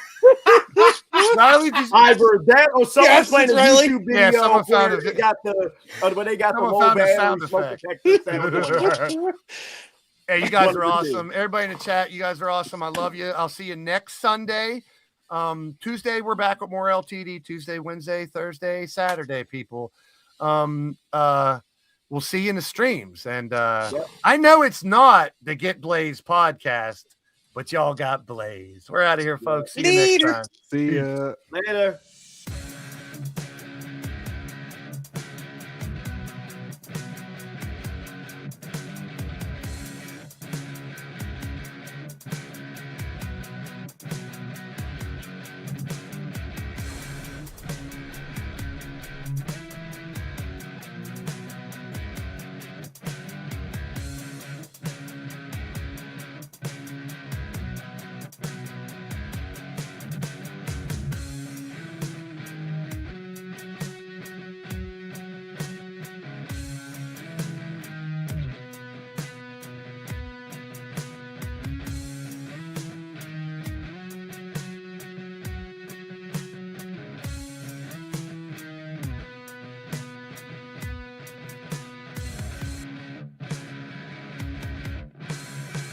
Hey, if you guys want, I just put a link in the channel. Citizen Monk is live. We can go raid him on the way out if you want.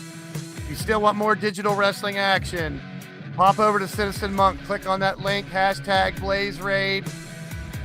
Let's keep the fun going.